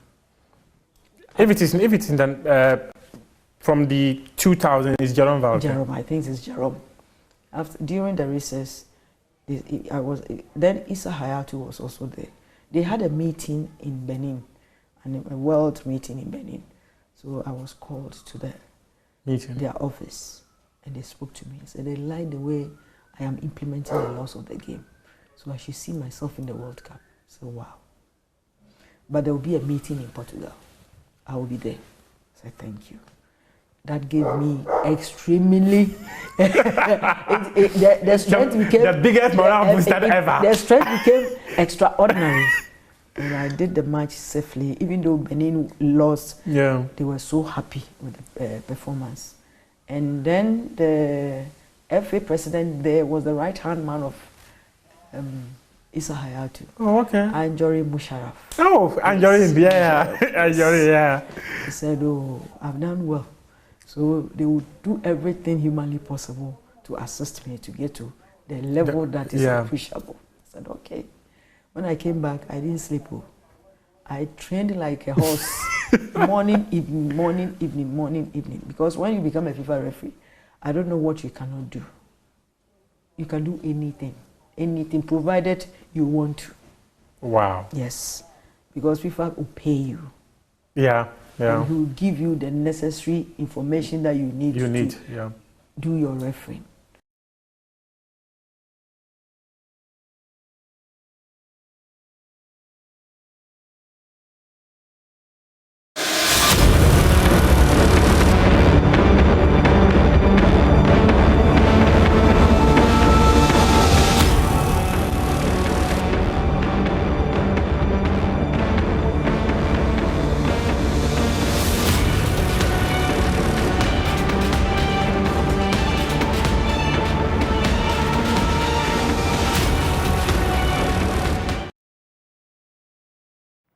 Welcome back on the AM show.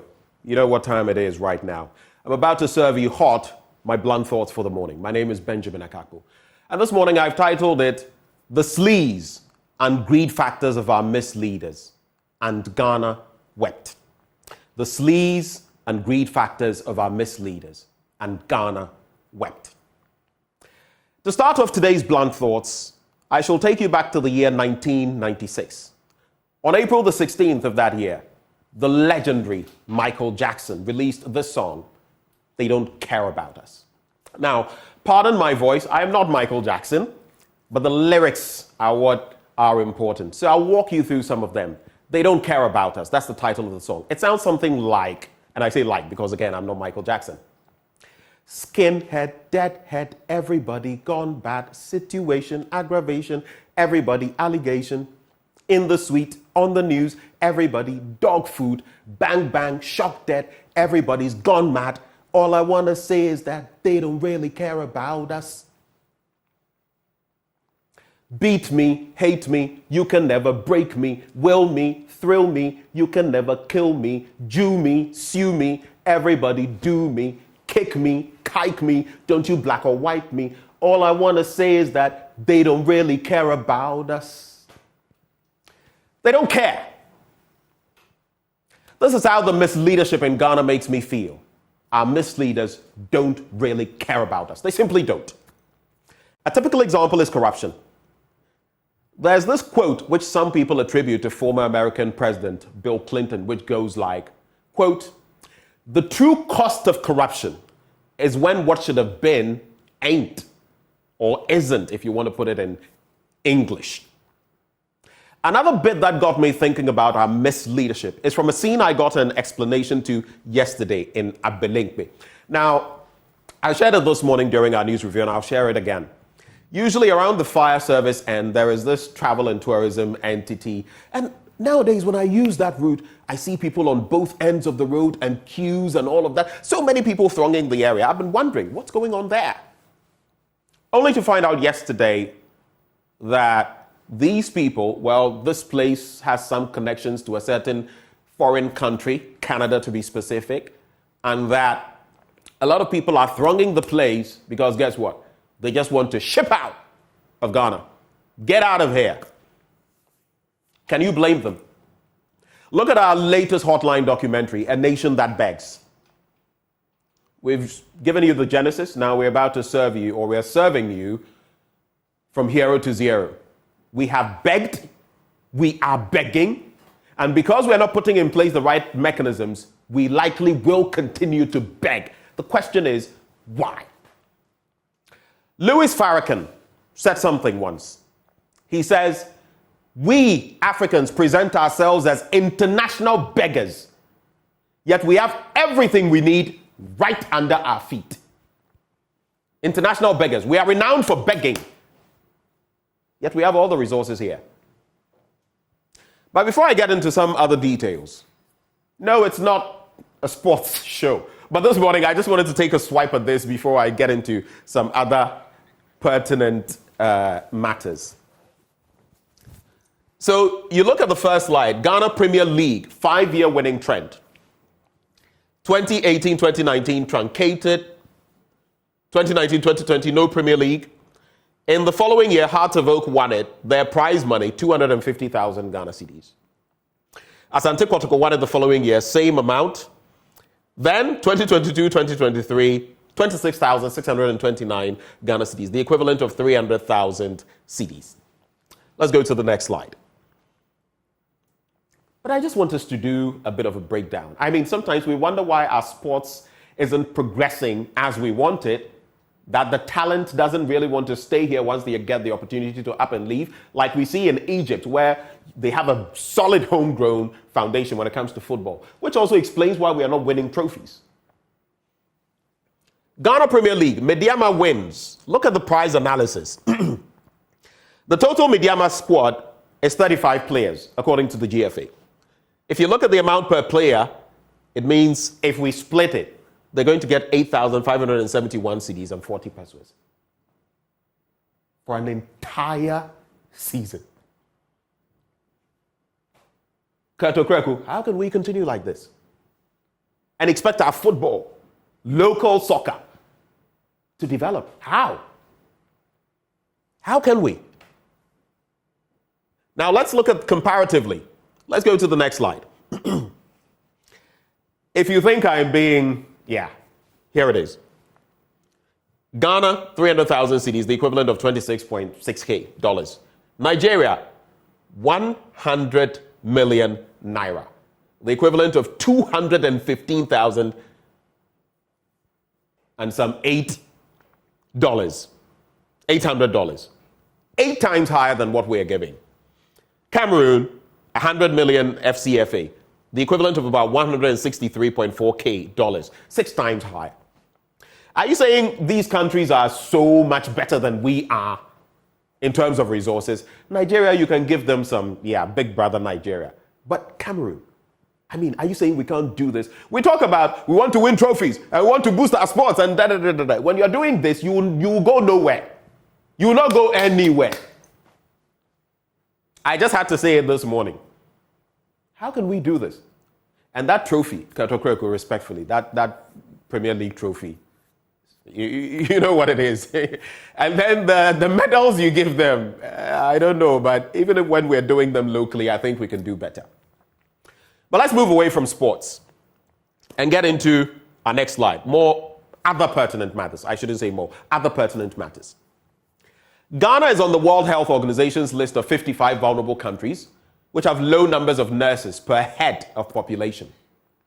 The list, dubbed by some as the Red List, is designed to discourage systematic recruitment in these countries. The UK government recently gave £15 million, the equivalent of $18.6 million to Ghana, Nigeria, and Kenya to help boost their healthcare workforces. But let's look at the reality, the picture. Just last year, do you know how many people, these nurses, left our shores? Within this year, do you know how many have left? Within the first quarter of last year, 3,000 left. Another 1,200 have left. Look at Gifty. She's at Greater Accra Regional Hospital, aka the Rich Hospital. She says, my intensive care unit alone lost 20 nurses to the UK and the US in the last 6 months with grave implications. Care is affected as we are not able to take any more patients. There are delays and it costs more in mortality. In other words, patients die. It could be you, it could be me. There was a day at dawn, I had COVID-19 at the time. I went round hospitals in this country because my breathing was labored and all of that. I needed oxygen, I needed a few things. God came through for me that day because I went to 37, no show. Rich Hospital, no show. Maybe I should have just gone to some private entity. If I tell you the story, I put it on social media that time. And sometimes it's through no fault of theirs. The logistics are simply not there. In terms of nurses leaving the country in droves, Ghana is among 55 countries in the world, like I've stated, facing a serious shortage of health workers. The UK red-listed Ghana for health workers recruitment in April 2023. In 2022, more than 1,200 Ghanaian nurses joined the UK's nursing register. Do you know what that is doing to us? The next time you go to hospital, the doctor may not be around. We have a paucity of them. We're not meeting the UN standards. The nurses we've done much better with. But with the way they are going, now they are red listing these countries, but still, individually, they are sitting exams and going. As I speak to you, I have colleagues who told me, and I encouraged them, let's do it for Ghana. They said, for where? They are gone. Some of them are in the UK. Some of them are in the US. Some of them are in Australia. Personal friends, I'm telling you. If we don't do something about it, someday we'll have to pay extra just to get healthcare, or you will not even accessing it will be a problem. Let's look at that. But let's move on now.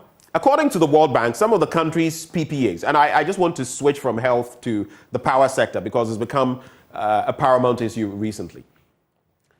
With independent power producers signed under the Mahama administration were too expensive and wrong. The World Bank expressed its concerns. They said they needed to be reviewed urgently. And this came after the Mahama-led National Democratic Congress administration signed take-or-pay contracts that had compelled Ghana to pay 12 billion Ghana cedis for power that was not consumed. The finance minister then, at the time said, Ken Ofori-Atta managed to be resourceful from 2017 to 2021 to meet Ghana's financial commitments to the IPPs, ensuring continued power supply without the doomsaw experienced in the Mahama administration. However, the PPA appears to be now biting the country's economy harder. As we know, the World Bank has called for the review of some of these PPAs. But what is the reality? The power purchasing agreements or power purchase agreements the government had signed, he said, Pierre-Frank Laporte, were expensive. He said those contracts that had been signed were just expensive and the kind of PPA signed were take or pay. You pay although you do not use it. The fact is that in the last few years, Ghana entered into an agreement at the wrong rate and the wrong price. Let's go to the next slide.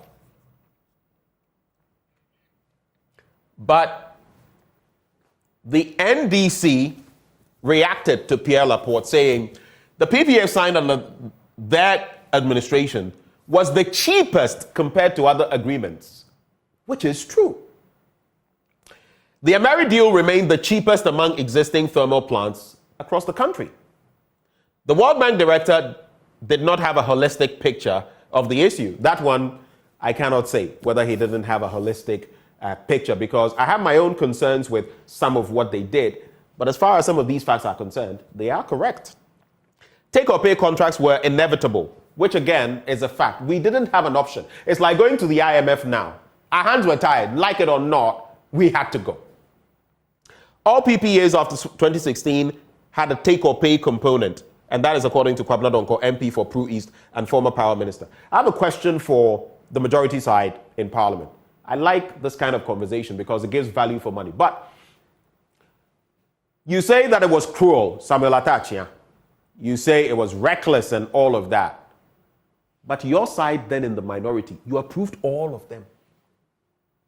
So if you say the majority then, which is the minority now, was sleeping on the job, Pacho Mr. Ebisao, were you also sleeping? Now was a water, and now no one tonko.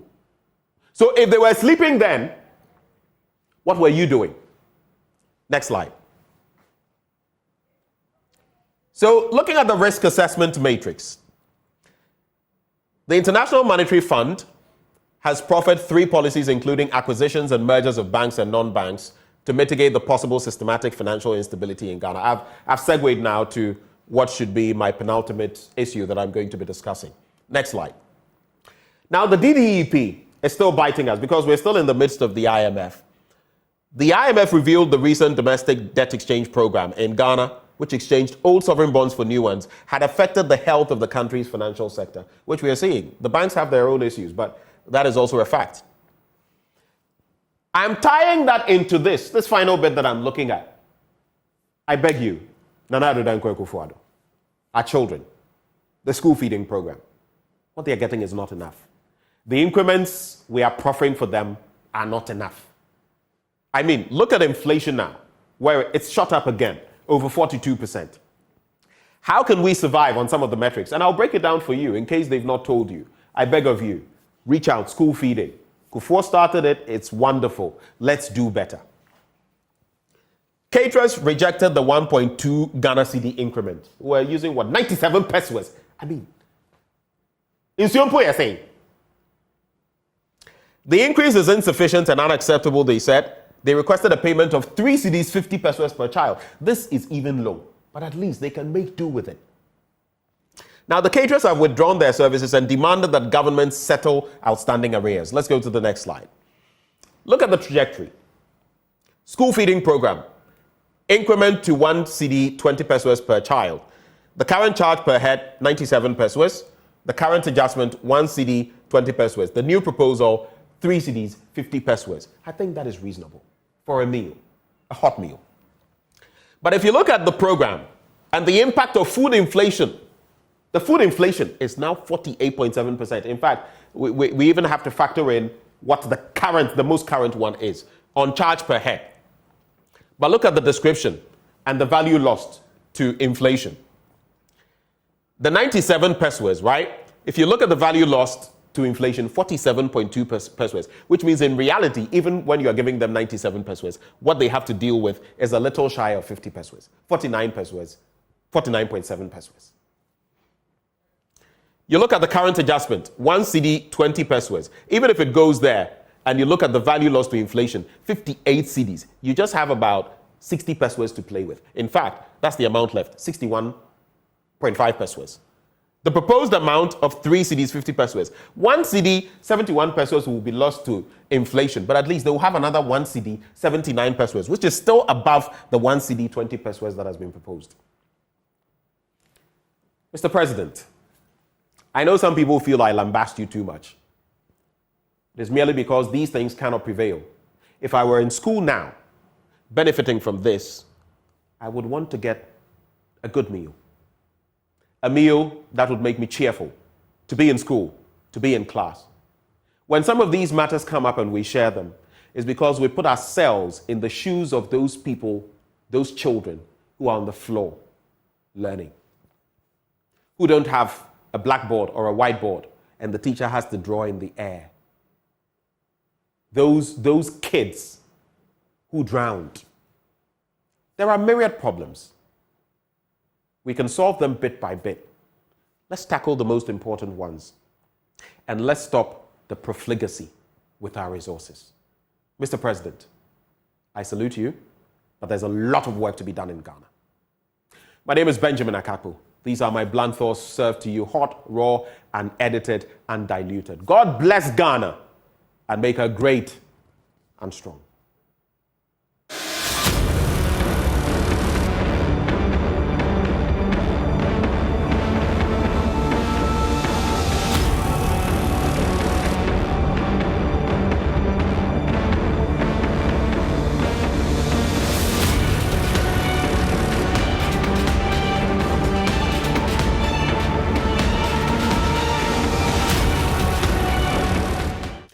Welcome back on the AM show. The fire I just said hasn't been doused yet. Hopefully our leaders will feel the pinch of it and act. But from here, we move into our big stories. And the first one we're looking at has to do with the Media Foundation for West Africa.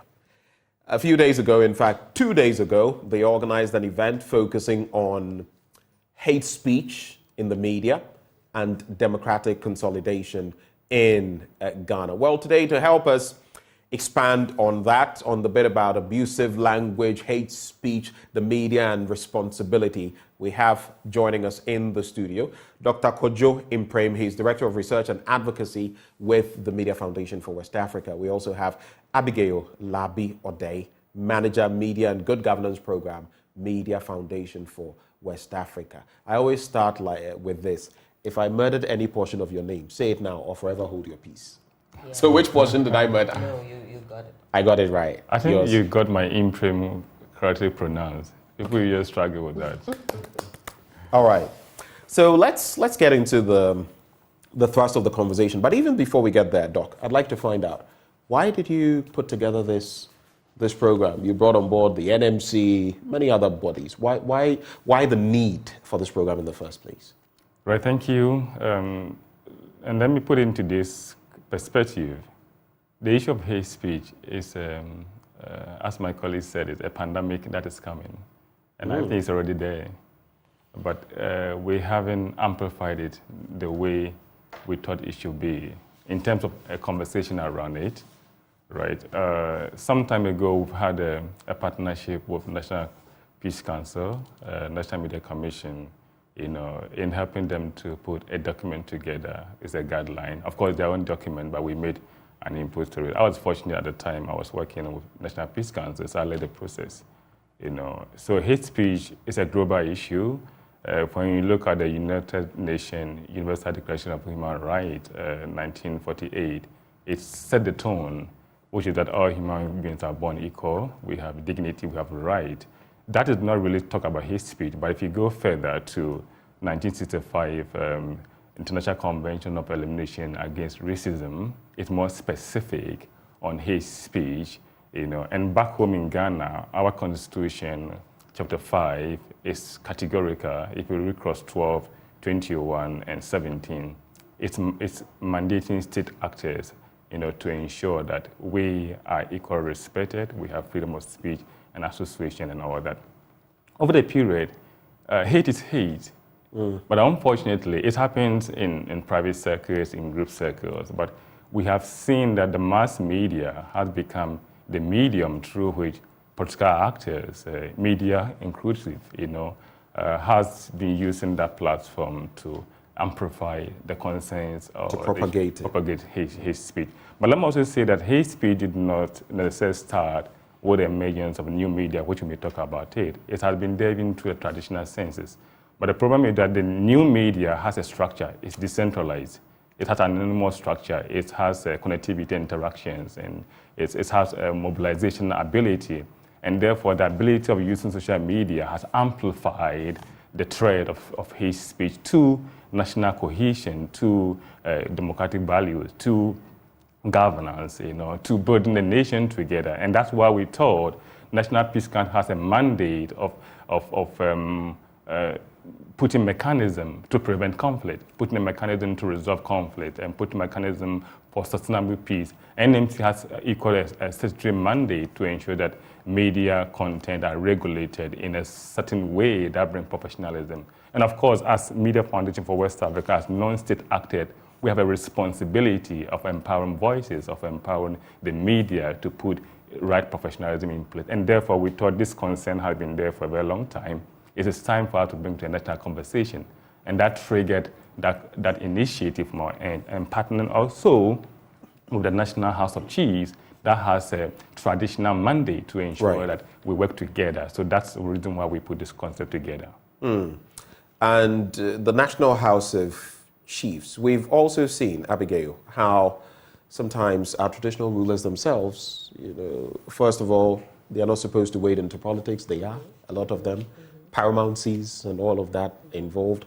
And sometimes the things they say border on exactly what we're talking about, hate speech. But even before you get into what the traditional authorities, why they are crucial to this, because as for the NMC, media, hate speech, yes, they'll definitely come in. But the traditional authorities, I found that very apt. But how would you describe hate speech? I'm sure some people are watching us and they're asking, now, hate speech in Ukraine, what is hate speech? Okay, so like I just said, hate is hate. Hate speech manifests in different forms. You look at categories like insults, provocative comments.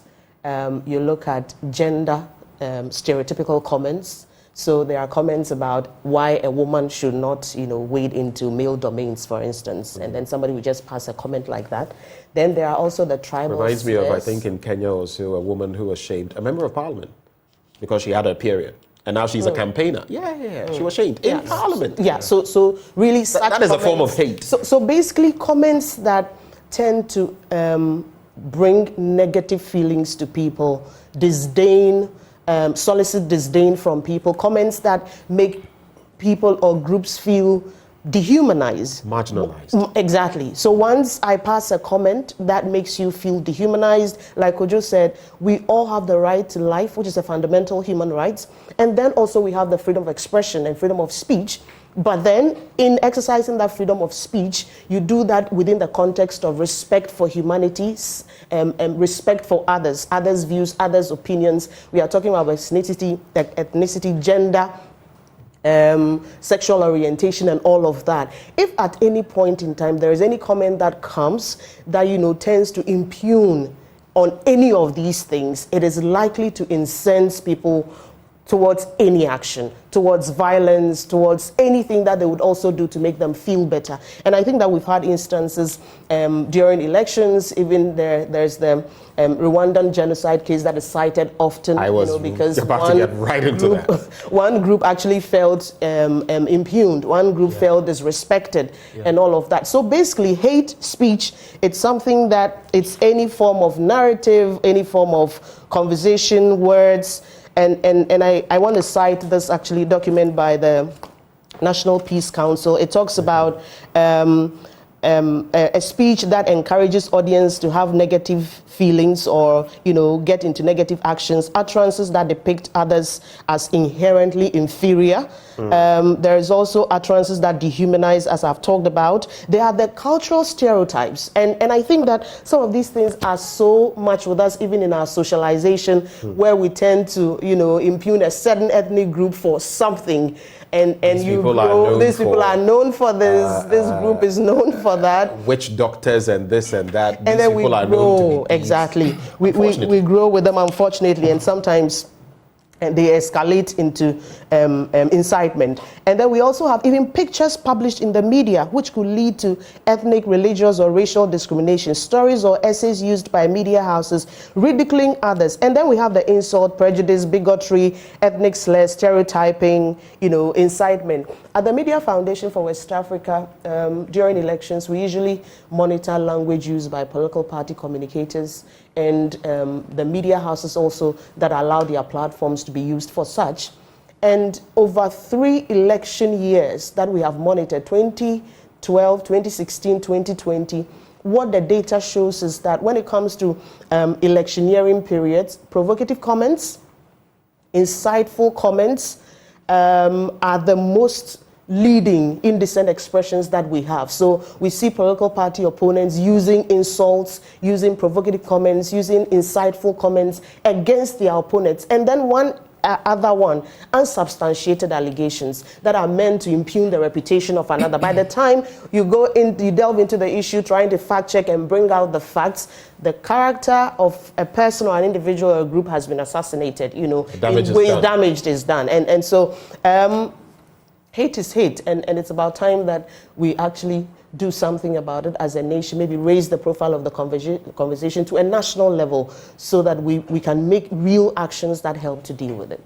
And the inflammatory aspect of, I don't want to cite certain incidents on pain of, but in recent times, yesterday even I had a conversation with a certain Reverend Professor on some national matters, which we'll be showing you one of these days. And the whole bit about what the Archbishop Ajinasare said and the context in which it was said. And of course, sometimes you don't mean, how many of us don't know the learned and the very affable Ajinasare? But you see what he said, maybe innocently, innocuously, and how it's been taken, which is why we all ought to be more circumspect in the things we say, whether as a media person, as you or the Media Foundation for West Africa, and more. But how inimical is hate speech? I want us to stay there for a while, because sometimes it happens in these entities, the media. Some may say it on some fronts, like we saw recently, a certain minister saying certain things that were, I don't want to, but not just him. People on his side, people on the other side, in the past, in the present, and hopefully not in the future. How inimical is it on the back of the point I was about to make, which you mentioned, 1994, the genocide? Part of it, not the whole of it, but part of it had to do with people sitting on broadcast media, saying certain things, fueling certain thoughts, and we saw the disaster. How inimical is it to our national life? It is a threat burden to the peace in Ghana specifically, but I said it's a global problem. Excuse me. It is gaining notoriety now because of social media. Ordinary, traditional media, we don't want to go into that, but what Bishop Ajansari said, if we hadn't had the social media, it wouldn't be blown out. It would have been blown out. Yeah. And social media, because we sent in the messaging, photography, video, cartoonist, any other form, and because it's interactive in real time, within a second, it's reached millions of people. So by the time we came back from Monday or so, that statement is all over and the damage is unrepairable because people have access to the information. The same way when it's a political statement, and unfortunately from 2008, 2012, and 16 elections, we have had very unsavory comments from political leaders that were condemnable. They attracted high public rate issued on that, and some of them somehow render apology, others too thought, well, it's fine. It happened because of the tribal element. Sometimes we quickly go and apologize because we don't want to bring division among us. But when it's a political issue or political statement, supporters and party machinery want to inframe that. And that divide us. As I said, it's undermine peace. It undermines national cohesion. It is supporting two other forms. One, we have the physical battle, and now we're in the era of information battle. So social media is pushing the issue of information battle. I can give another issue why it is more inimical to our peace. If you look at what is happening in Boku chieftaincy crisis, I've had privilege to do a research recently in that. We find out that hate speech is one of the new weapons that is fueling the conflict. Apart from the antagonism between the two ethnic groups, and I'm happy yesterday that there's a shuttle diplomacy from Otumfo, and I'm sure Peace Council and the institution are behind this instance, which is very good. But if you go and do an analysis, comments that are coming from both ethnic groups are insightful, very inflammatory, very attacking. People have shown me WhatsApp groups where there are conversations, and sometimes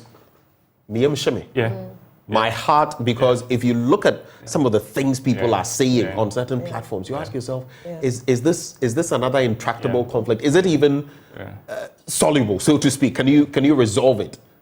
It's kind of, and I'm saying that because of the research I did, and I was sharing with my other colleagues the last time, that this is a bomb that is sitting and it's likely to explode at any point in time because we have not been deliberate. And you see, and we at Media Foundation, sometimes also want to ensure that you need to strike a balance between freedom of speech, access to information, and people's right to speak, and then also the excesses of social media.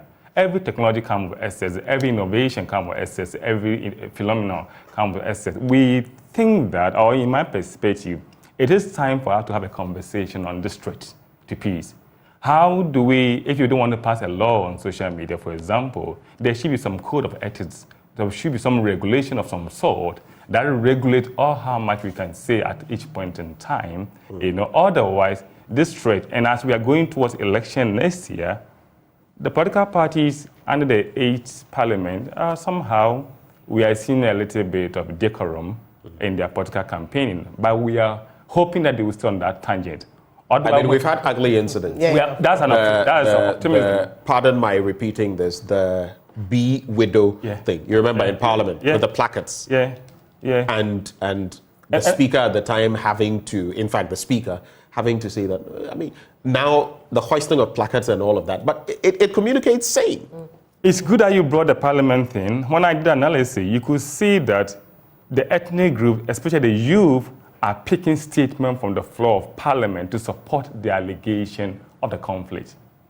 So it was supported, and that's why its statement from that angle is supporting, is amplifying, is enlarging the content of hate speech. But I think, Kojo, we should also make the point that it's really soluble, especially now that we have a high-profile personality like Otumfo, stepping in.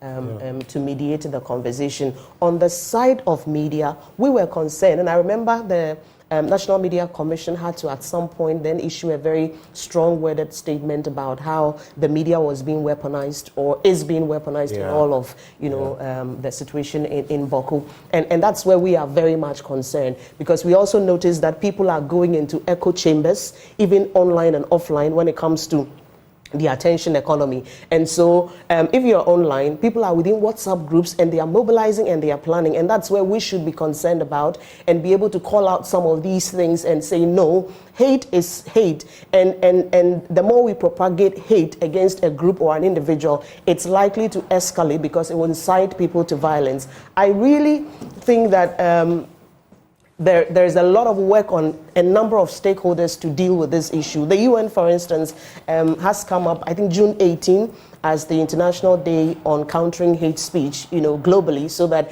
we would draw attention to the conversation about hate speech and its effect on democratic values. Are you planning anything for that day? We'll leave that to the UN. We'll leave that to the UN. And I think that is also in line with that day that we had to organize the forum that we held on Wednesday.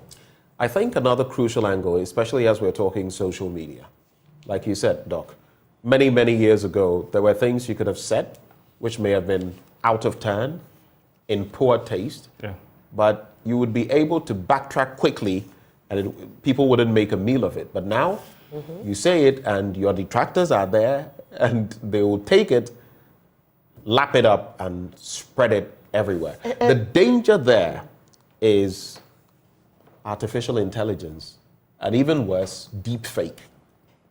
So you see a certain leader. It could be Akufo-Addo, it could be Mahama, it could be Joe Biden, it could be former President Trump, and you see the person saying all these negative things. What you don't know is that it is deep fake, it is technology, and it is not actually the person saying anything. It's like AI now. You can go on some apps and they can pick someone's, let's say Drake, the musician, pick his mannerisms and all of that, and compose a song for you, and you would actually believe the voice, everything, and it's not. So it's a very dangerous terrain we're in now, and how to deal with it, I don't know how prepared we are. And even with artificial intelligence, there's a lot of conversation right now about what internet companies can do and what people are also coming up with the artificial intelligence, different models can do to protect democratic values. Because indeed, if we leave it to companies, they'll probably think more about commercialization and leave out issues of inclusion, issues of how we ensure that the marginalized in society are covered when it comes to AI. So it's really a big conversation that is going on that will require everybody to be on the table for that to happen. Yes, in addition, and I'm happy you brought the artificial intelligence consent rate. One of the ways we thought we could solve the problem with the excesses of social media was through fact-checking, which is good, was through information literacy education, which is good, was through media professionalism, which is good. But the thing is that these things I've mentioned cannot match the muzzles of artificial intelligence. In fact, there are some people who, for lack of maybe education to a certain extent or something, they will take everything they see, hook, line, sinker. You don't have the opportunity of letting them know this thing is actually not right. And that is why, in my view, we need to be honest to ourselves and confront the challenge at a national level and begin to have a conversation. Because you see, when we don't do that and a catastrophe happens to this country, to social media, it gives the political actors opportunity to now come in. And when they come in, they come to draconian laws. I can give you an example. We all had in this country where universities have academic freedom, it's their freedom. But we never anticipate that a government will come and try to now formulate a law around that to curtail their freedom, and they have to fight it. So if we are not honest and start a conversation about the excess of social media and say, how do you regulate it? How do you come out with some code of conduct? How do you strike the balance between freedom of speech, press freedom, at the same time monitoring and managing the excesses of social media in the context of social hate speech or hate content, then it will blow. And when they blow, it gives a chance to political authorities to channel on that. And when they do that, then we are all in trouble. We are all in a problem. So social media is doubling the evil of hate speech because I've told you about its structure and this. But what can we do? I think that we all have a responsibility. The media, for example, on conflict-sensitive reporting is extremely important. Media Foundation has been doing that. I'm aware National Peace Council and NMC, GGA to some extent, are training media on how to report circumspectively, on how to report conflict-sensitive. Peace journalism, in this case, is a very critical element. How do you also ensure that civil society are beginning to do cohort training on information literacy and digital issues to bring other parts to inclusion? So we have to begin to unpack our intervention, looking at women, looking at youth, to train them on information literacy and digital literacy to do that. Also, at the state level, there's a law, and I think Media Foundation, we have always come forcefully, against that law, which is the Article 29 and 208 of the Public Order Act 1960, and also the Article 75, Clause 1 of the Communication Act. Especially the first one, it's a publication of falsehood. It's not only on media, but unfortunately, because the law enforcement have been heavily tackling the media on anger, we always come in to defend. But when you publish falsehood, it's a falsehood. And it's a cut across political circles. It's a cut across religious circles. It's across the civil society. Everybody who publishes falsehood is culpable by that law. And we people need would focus more on media. Exactly, but that's where the discrimination comes in. If a prominent character puts it up, then it's problematic. But and that across. We are not being honest to ourselves because we thought the media are the first culprit, but not. Rather, I think that the political actors are the first culprit because they have the followers, they have the platform. Now we are where they are going on campaign, and their ability, I won't say that all what they are saying may be true. There might be an element of falsehood in there. Yeah. There might be the element of hate speech. We see them all the time. But so many come to mind already. I don't want to say exactly. We take it for granted. But when a media practitioner say it, there's a big issue. Yeah. And then the law enforcement want to take the media on. That's where we come here and say you're not being fair in implementing the law. You're not being fair in enforcing the law. The law cut across. So when we begin to look at that law and we apply it equally, we are sanitizing the system, in my view. But that's also where the gatekeeping role, of the media should come in, because like we do in our language monitoring, we say the media is equally liable if you allow your platform. So if a politician is on at a rally, and making all manner of comments that are unsubstantiated, it is our responsibility to fill in that gap with fact-check information. Otherwise, then we also just propagate whatever it is, and we should be liable. I remember that was it 2012 also, the Muntie 3 incident. Yeah. We had consistently reported, on the kind of abusive language that was constantly coming up from that particular radio station and those three people. We kept putting out information. We kept putting out until it escalated and the court had to come in. And so we really have a responsibility as media. We can't leave it all out to the politicians. It's not a responsibility we can shirk. And in this house, we do a lot of fact-checking, a lot of data stuff, like I was doing before you came on air and all of that, just to paint that picture, because we're held to such high standards. And I feel that is another thing that we have to look at. Standards for the media. Yeah. Standards. Yeah, but before we go to the standard, I think that we've left one big fish in this issue out, which is the tech companies. Okay. It is time that, for example, Ministry of Information, Ministry of Communication Digitization, National Communication, it's time for us to begin to have a conversation with the tech companies, the Facebook, the Twitter. They have their policies when it comes to these things. Yeah, but they have a policy, but things still filter through. You have your policy, but you're operating within the national law. You are in Ghana, you are operating. So we have to now begin to say, what are the green flags? What are the red flags? Which can you monitor? Which can you flag? And eventually remove this account, because it's causing a threat to this, to people. It's causing a threat to our survival. It's causing a threat to our peace. So that conversation also needs to happen for us to begin to think through what are the best mechanisms that we can work through to regulate, to sanitize, the social media ecosystem that we're talking about here. We'll get to standards for the media and we'll get to other aspects, but I just realized that the chieftaincy bit, I wanted us to briefly get into that, and we sort of forgot. Kojo should speak to the chieftaincy bit, but I just want a brief take on that as well, because that is also a ticking time bomb we're sitting on. I sit here and sometimes I listen to the utterances, the very political utterances, the very unfactual, non-factual utterances sometimes. And these are people who also have, they come with a certain clout. Our traditional systems have been with us even before colonialism, unfortunately, came and sort of took away that. But they have communities that follow what they say. People who will feed into stereotypes or negativity. What's the take on that? Yes, I'm happy you brought the element of colonialism. At the time, the chief and the political actor were lockstep, in terms of who should lead a country. It used to be the traditional leaders, and modernization, institutionalization, politics, and governance turned it around. And now we had the political party leading. And because of the sanctity of the chieftaincy institution, and because they command a certain respect and the holiness, quote unquote, of a chief that we reverend, we don't expect you to get yourself into modern form of governance, which is politics. Because politics somehow divide us, which should not be the case. It comes with this insult you are talking about, it comes with campaigning. The constitution was categorical and divided the chief from active partisan politics. And if you want to do that, you either resign as a chief. But what have we seen over the period? The chiefs are now being confronted, to me, in my view, two crises. One is chieftaincy conflict, which is a threat to the peace of this country.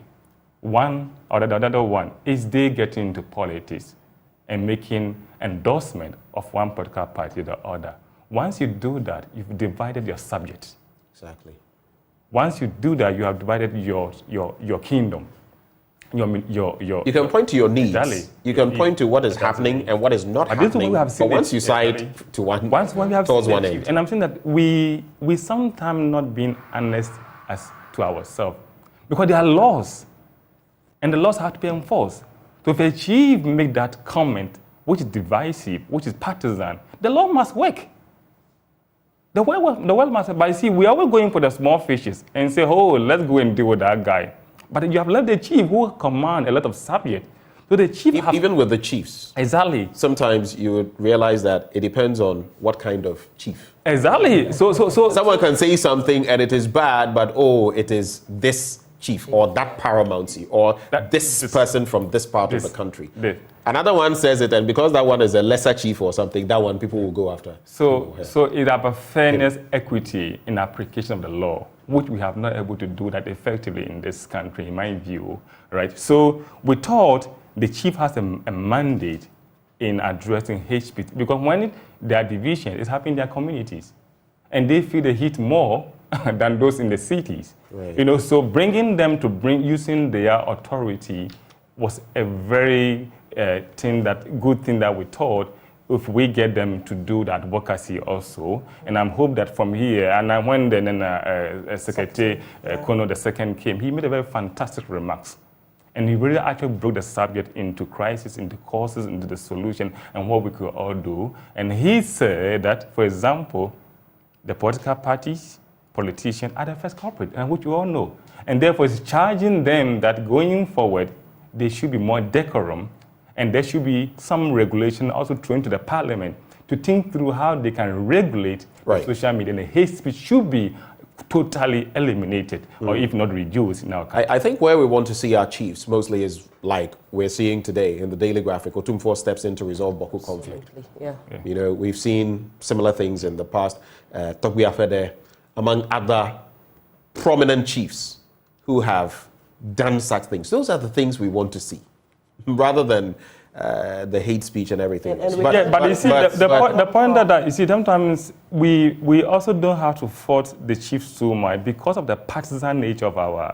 It is true. Exactly, because see, what is it? It's the money that is fueling the elections, monetization of elections, and because the political capital is coming from the constituent and communities, politicians will always find a way of influencing that base. But that's also because we've made it a zero-sum game. Exactly. So you can't sit on the fence. Exactly. You must be either here or there. You can't be in the middle. But I think for chiefs, that's a sort of... You can have a political, lineage. I mean, you can have sympathies for a particular political party, but you don't have to necessarily make it public. I agree with you on that. At all, because then you divide your subjects. Let's steer the conversation now back towards the politicians, because there's an interesting aspect of this conversation. Their ownership of the media. Exactly. Go back how many years ago, maybe 20 years ago, and it wasn't this widespread. But now, you look at the print media, the broadcast media, social media entities, websites, and all of that, and politicians are heavily present. Everywhere. What that means is they also influence the discourse, whether for the negative or for the positive. I mean, let's face the facts. You can read the same story. I always have fun doing that. One story. You went and covered an event. One person said a number of things. Now, on one aspect of what the person said, pick about 5 or 6 different newspapers. Depending on where they sit politically, you will see the different captions, different headlines, and different slants. Yeah. That is it. That is what we're talking about. We say that he who pays the piper calls the tune. And so for media ownership at the moment, I think it's one of the critical challenges that we have. We have noticed that depending on the ideology, depending on which political party any media is sympathetic to or it's towing, it influences the content that they put out. And it happens during elections, it happens during major discussions, like you said, the slants that are put on the stories that we journalists, we go to cover events, but depending on which media house you are from, you put a certain political or partisan slant on it just to be able to, feed into the ownership ideology. And these things keep happening all the time. In fact, I think in 2020, one of the things we did was to monitor professionalism within the Ghanaian media space. And it was interesting to know that one of the biggest challenges we have is the ownership and how it affects content. And then the challenge of decency.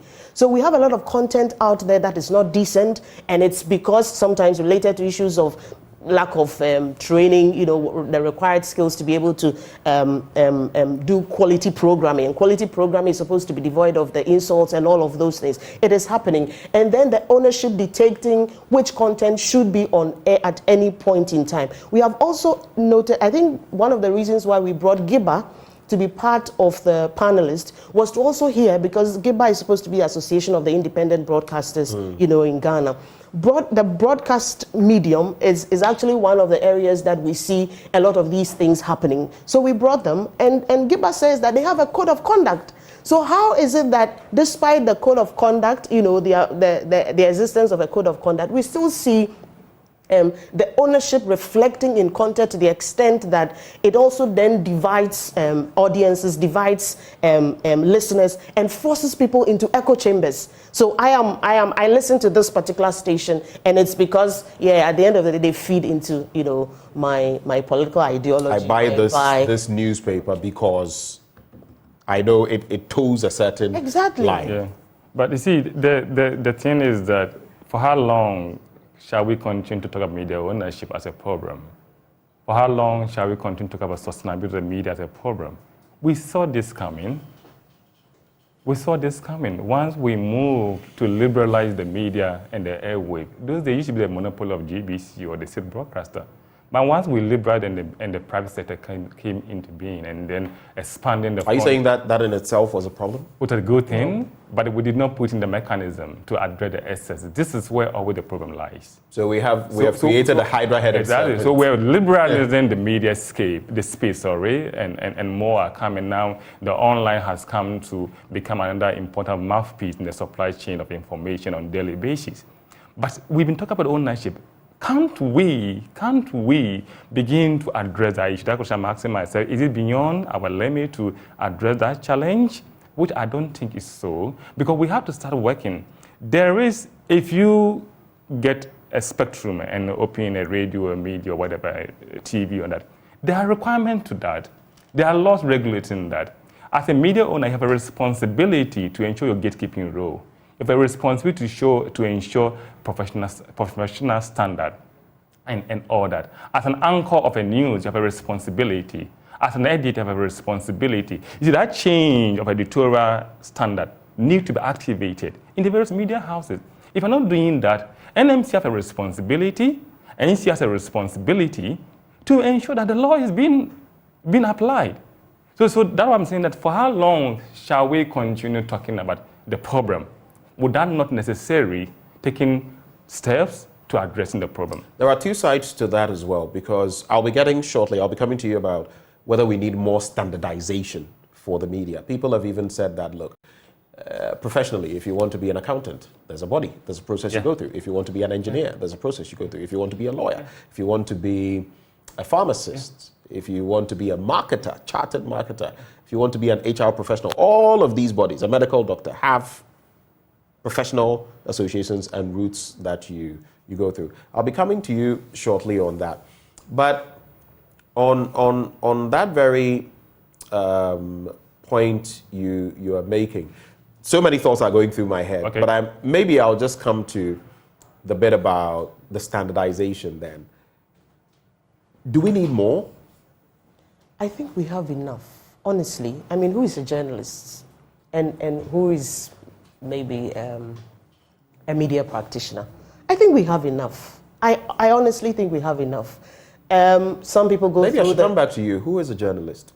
Because nowadays you have anybody who wields maybe just a phone with a handheld whatever, goes round, shoots a few things, says a few things, or can articulate, and we all say journalist.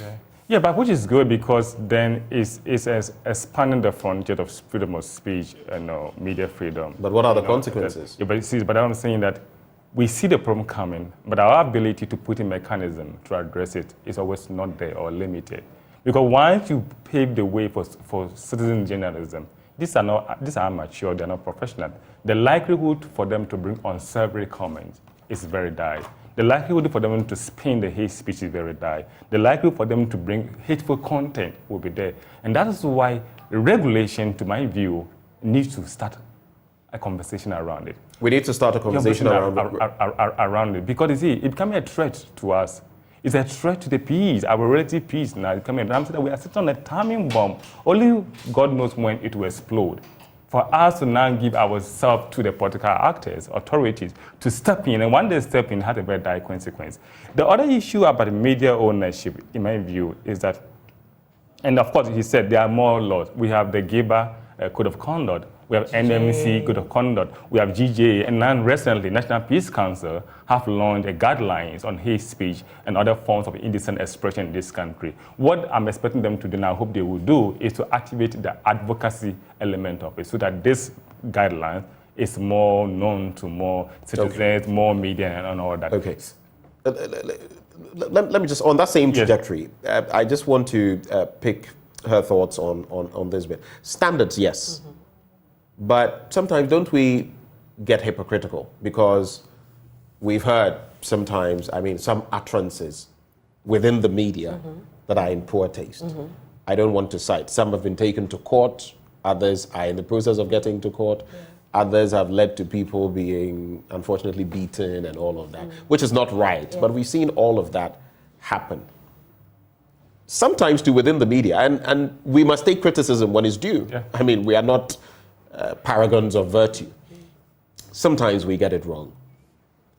when that happens, sometimes there is also the charge, oh, they're attacking the media, which is true. Sometimes there are blatant, unwarranted attacks. But there are other times too when the wrong things have been done and some targeting must happen. How do we find the balance? Because sometimes, I mean, the people, hey, and you are trying to clamp down on, you know, the media or freedom of speech. But sometimes, honestly, people step out of line. Yes, and I think we should be able to call out those excesses.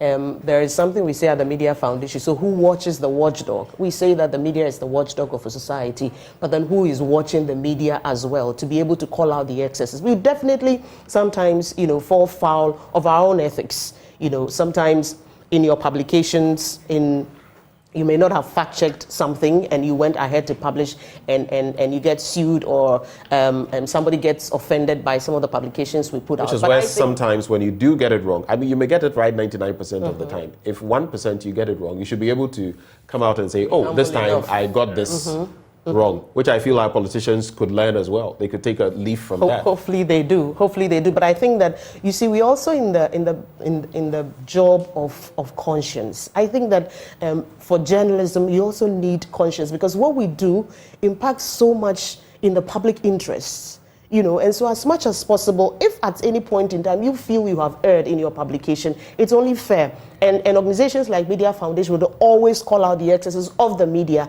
What we've also realized is that even across the West Africa sub-region, media associations and journalist associations also need to have a strong voice when it comes to the media agenda, such that if there is that collective body and practitioners fall foul of their own ethics, we should condemn, you know, in no uncertain terms, condemn, but then watching out again for the fraternity, such that we don't, and that's why we talk about some level of self-regulation for the media. So we don't leave it to the hands of the state, we don't leave it in the hands of politicians who will then censor you to the point where you don't have the freedom to be able to do your work. Because they will always go to the excess. Exactly.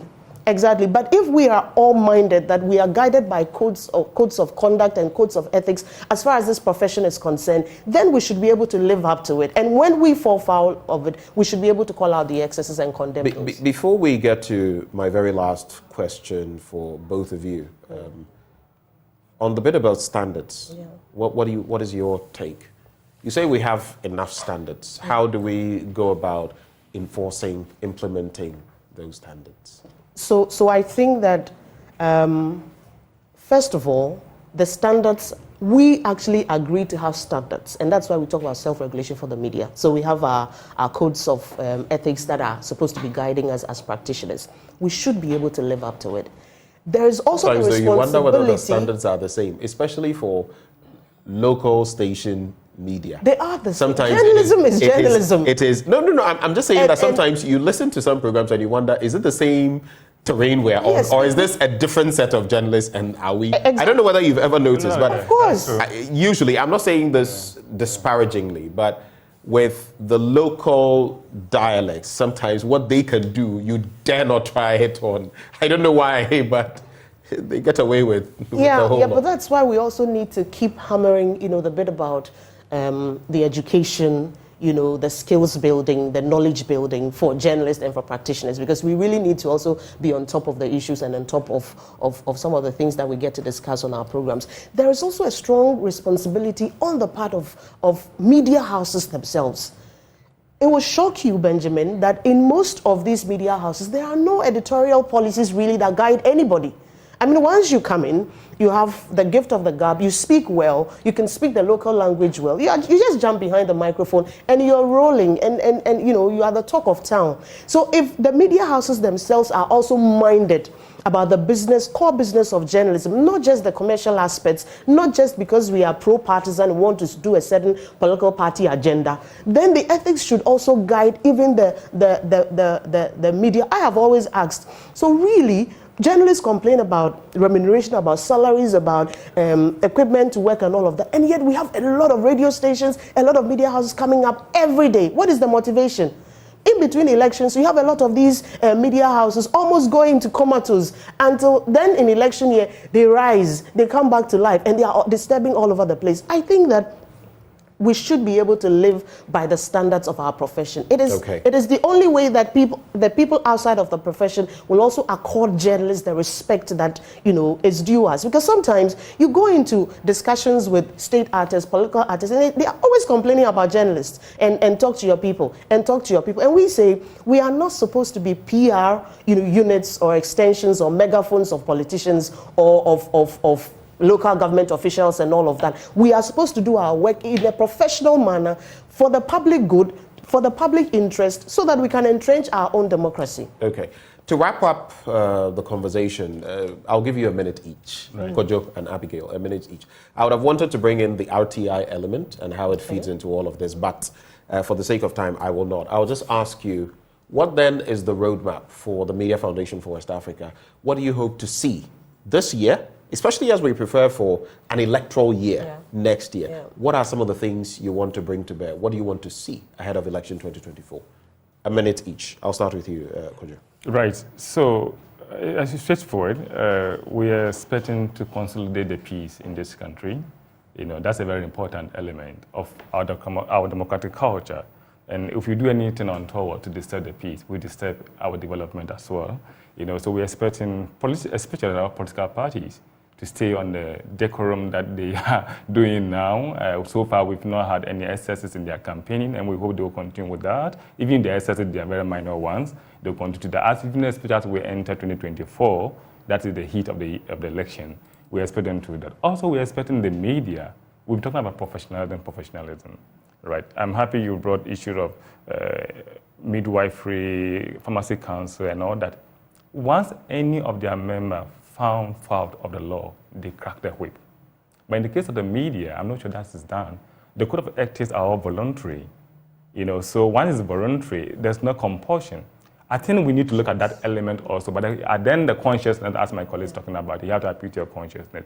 We're expecting the media also to play a very professional role on that. We also expect the civil society, the issue about social media and its excesses. Who does that? That, for me, is a gap.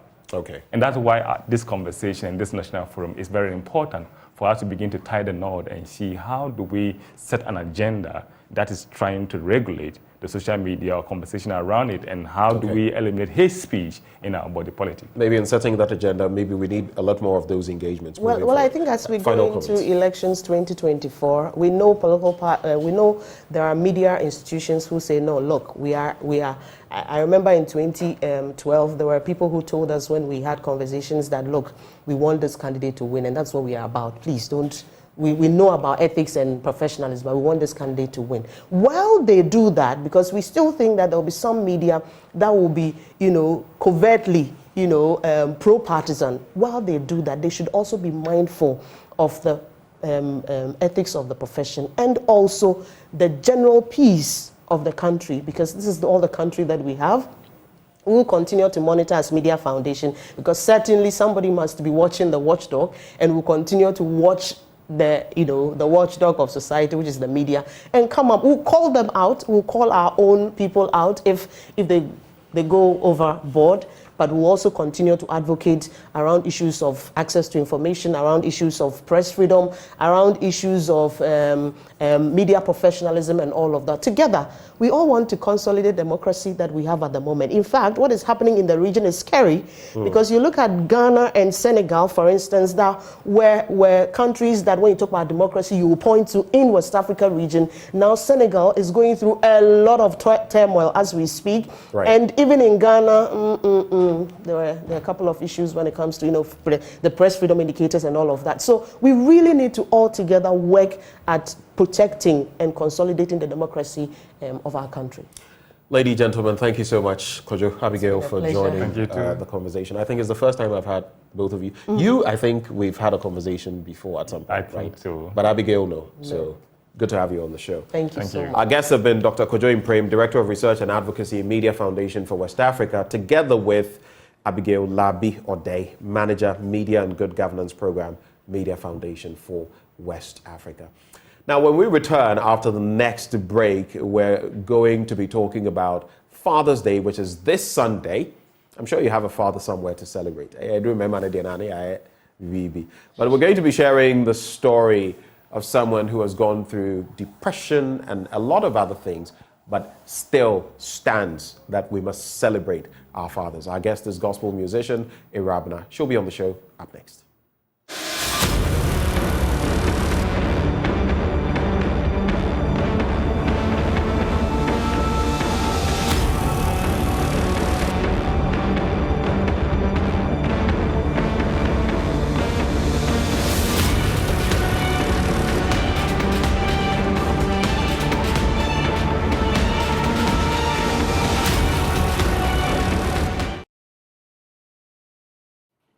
Welcome back on the AM show. Sunday is Father's Day. Who doesn't have a father?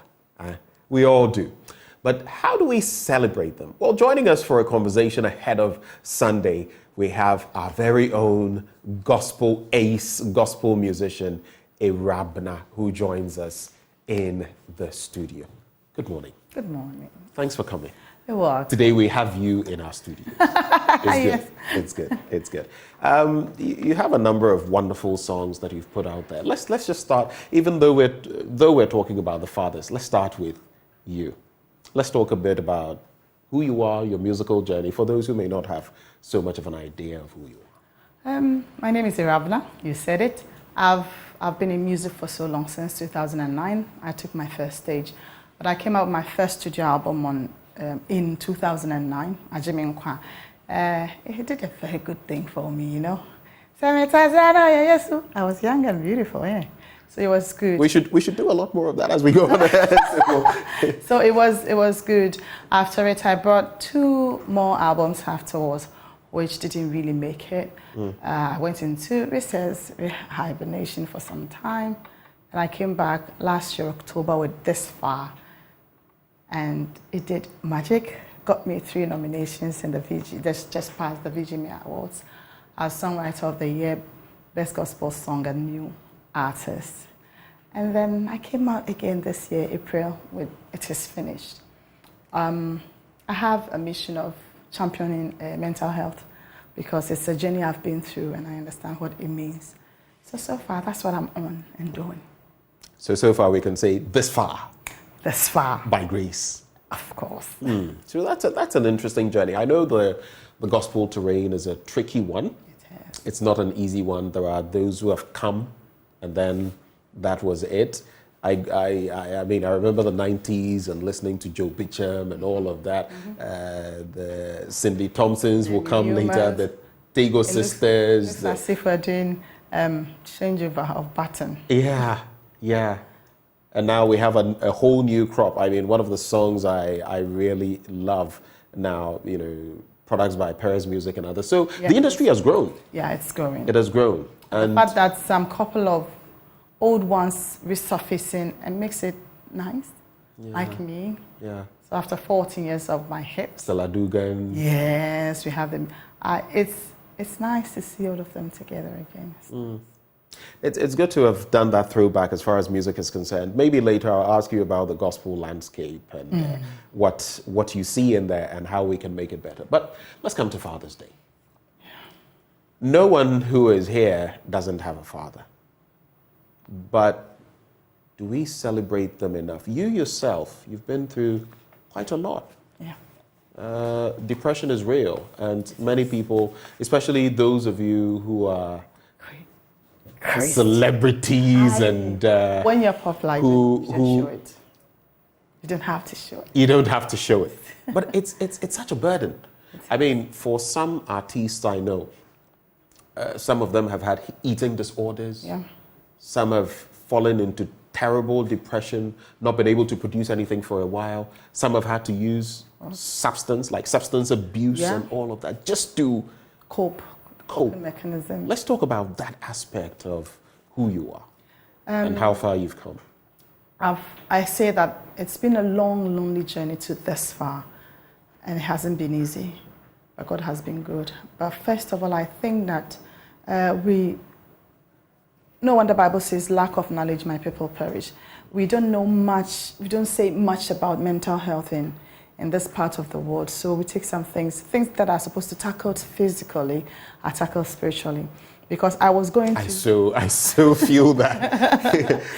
Everything will make it spiritual. I was going through depression and anxiety, and I didn't know what it was. Wow. I never knew what it was until about 4 years ago that I was diagnosed medically that, no, what you're suffering, because I was giving myself, is this one you pray, is this one? In my heart, I knew that I was losing my mind. In me, I knew I was losing my mind.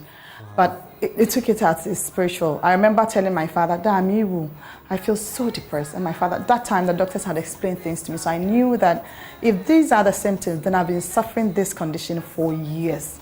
So I'll say for over 10 years now, I have been, but nobody knew it. So I sent to my father and said, I think I'm depressed. I was trying to say it gently to him. My father is a pastor. And he straight away sent me 3 Bible quotations to read them. And don't say negative things. So mental health is not really taken serious in this country, but it is. Some people's coping mechanism turns them into loud, noisy misbehaviors. But that's how they want to cope. I tend to cope with withdrawal. So there are a lot of people who were very close to me and they have not seen me for years. The only time they've seen me was when I came out and they said, oh, so she was there. That was my coping mechanism. I cut everybody off because I didn't want anybody to see what I was going through. It looks as if you are not expecting me to go through it. So that was my coping mechanism. But the best thing to have is a support system, but that's not what we have. And you see, even as you talk about mental health, I feel in our health chain, it's one of the most neglected, relegated to the background. Yeah. You know, recently, for those who follow pop icons and all of that, Britney Spears, if you followed her growing up, she's been posting some very revealing images of herself over the last few weeks, months. She's just misbehaving. She's going through stuff. I can see she's going through stuff. People are coming at her, but sometimes even the way you come at the person makes it worse. Makes it worse. A lot of people go through stuff, and sometimes you see maybe someone exposing herself badly on social media and you think it is just, no. The person may even, for some person, it may just be attention. They want attention. There's an attention deficit from somewhere. They want to it could be a father. They want to feel it. And they're trying to fill it. So I feel what it is, but it smacks me that for 10 years, look at it, 10 years you went through this. Nobody will see it. So because of where I've been through, when others are looking at people's faults, I see needs rather than faults. Because what I was going through, everybody was looking at. You invite me for a program, I'm not able to come, not because I don't want to come, or we say in our language, it will be for our uncle, but because it was not going to help with my mental health. It triggered some things. In this place, I pity men. I say this because it's going to be Father's Day. What I can go through and show as a woman, a man will go through 10 times and still would not want to show. I didn't want to show because we are told Bemansu. Yeah. My son is 5 years. The thing I don't want to tell him, I will never tell him. I don't want to tell him. Why won't you cry? If it hurts, cry. I remember that when my mother passed, I was at the wrongest point of my life and my mother died. And because I wasn't here, I was outside the country. It was the first time they called and said, we think the clinical psychologist says, she thinks you need bereavement counseling. I said, what is that? Bereavement You had never even heard of it? No, I've never heard of it. So when I went through it, I realized that it's an opportunity not to force me to finish grieving or complete grieving, but it was to help me through it. And it helped me. So I was pitying my father that time. I've been away from my mother for like 2 years, and she died. I couldn't come for the funeral, and I was dying. So my mother and my father has been sleeping together. They have been living together. And at the age of 70 or 69, his wife is gone. So imagine what. So when he showed me his medication, I said, no, this is anxiety. They've given him, but he doesn't even know what he's going through. Men go through things they don't know. They are depressed about. And it's hard if we give people the safe space to speak. Because I say that people who have killed themselves, if they had 2 minutes time with people, some safe space to vent, they would have lived. Because I wanted to kill myself. And by God's grace, I had a company that didn't allow me to. Thank God. A company that didn't. So I tell myself, if those pillars that God brought all of a sudden were not there, I would have killed myself, my 2 children, and that would be a terrible thing. Some people are going through things. I see people who are, there's one particular person, everybody is bashing, I know, in the public space. Everybody is bashing her. I don't see that. It's in fact in reference to her that I brought in the Britney Spears bit. I don't see the faults they are seeing, because I can sit down and think that no, she wasn't like that for a while. So it's a coping mechanism. I want to be hey, and then you feel like that is how I can cope. I became a withdrawal person, and that's how I'm living now. It feels like I'm protecting my mental health. If it's going to go against me, go away. We all actually ought to do that. We need to do that. If it's going to impact your mental health, just let it go. Let it go. Yesterday I had a very quick news, and just one moment I broke down crying, not because of what I've heard, but it took my mind back to something. So I've told myself, anything that will take me there, we should all do it. We don't take our mental health serious. Anything, if you have an argument that is not going to impact your mental health positively, let it go. If you are doing something and it makes you stressed, you feel people don't even know what it is to be depressed or stressed or anxious about something. When you think about that particular thing, your heart keeps jumping out of you. You feel you've lost interest in everything. That's where it starts from. You don't want anybody close, everybody and what it happens to, but protect your mental health regardless what.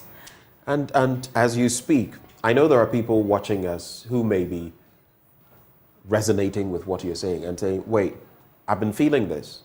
I've been experiencing this. Is it? That's another thing, because we don't have the systems here to deal with that. Someone loses a pregnancy, grieves, and then people are like, oh, that's how with me, and all of that. They don't get it that the person must go through a certain,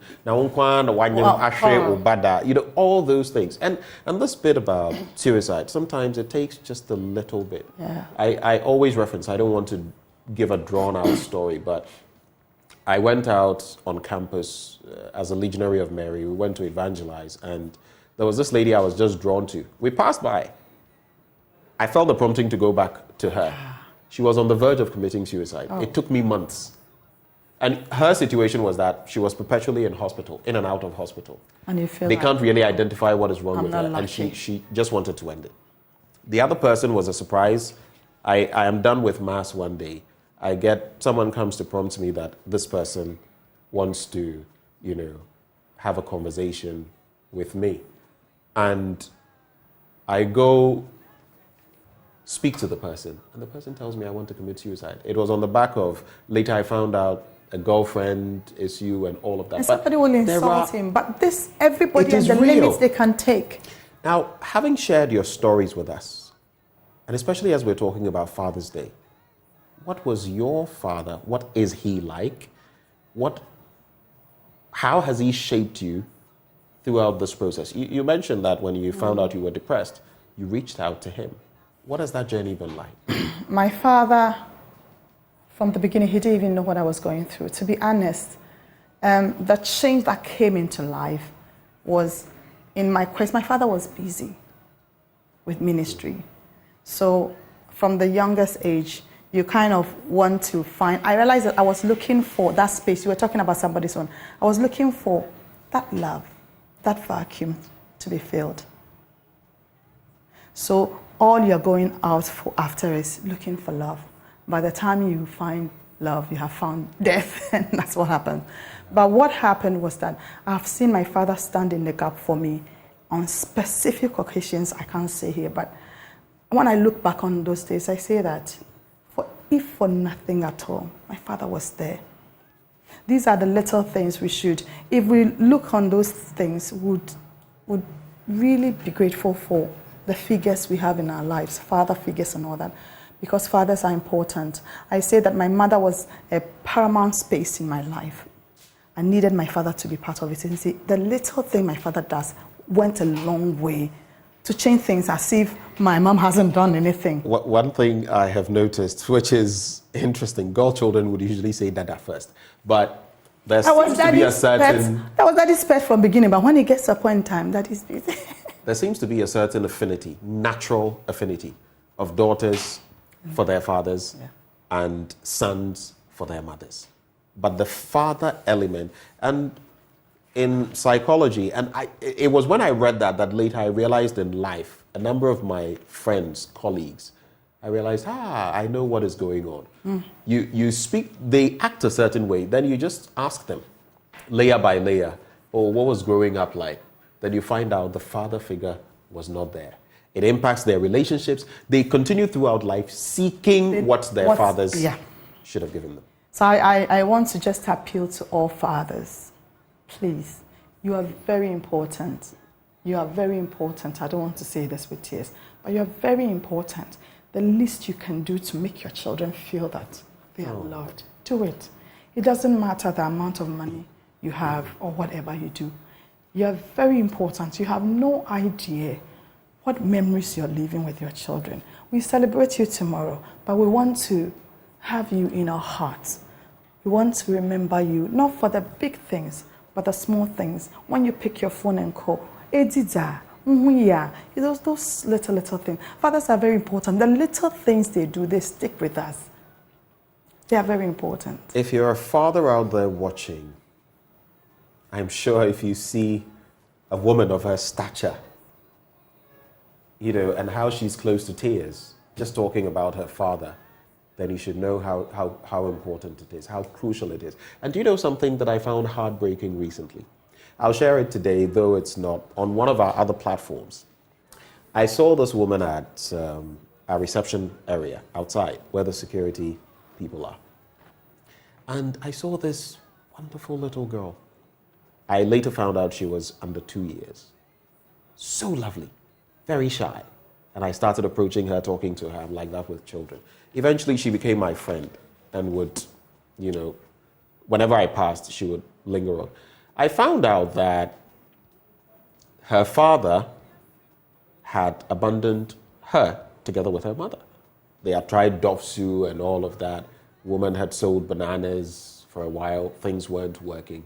And they came here to seek some sort of assistance, which, our sister station was able to find a way through for them. It's not as though we had money here to give, but we found a way through for them.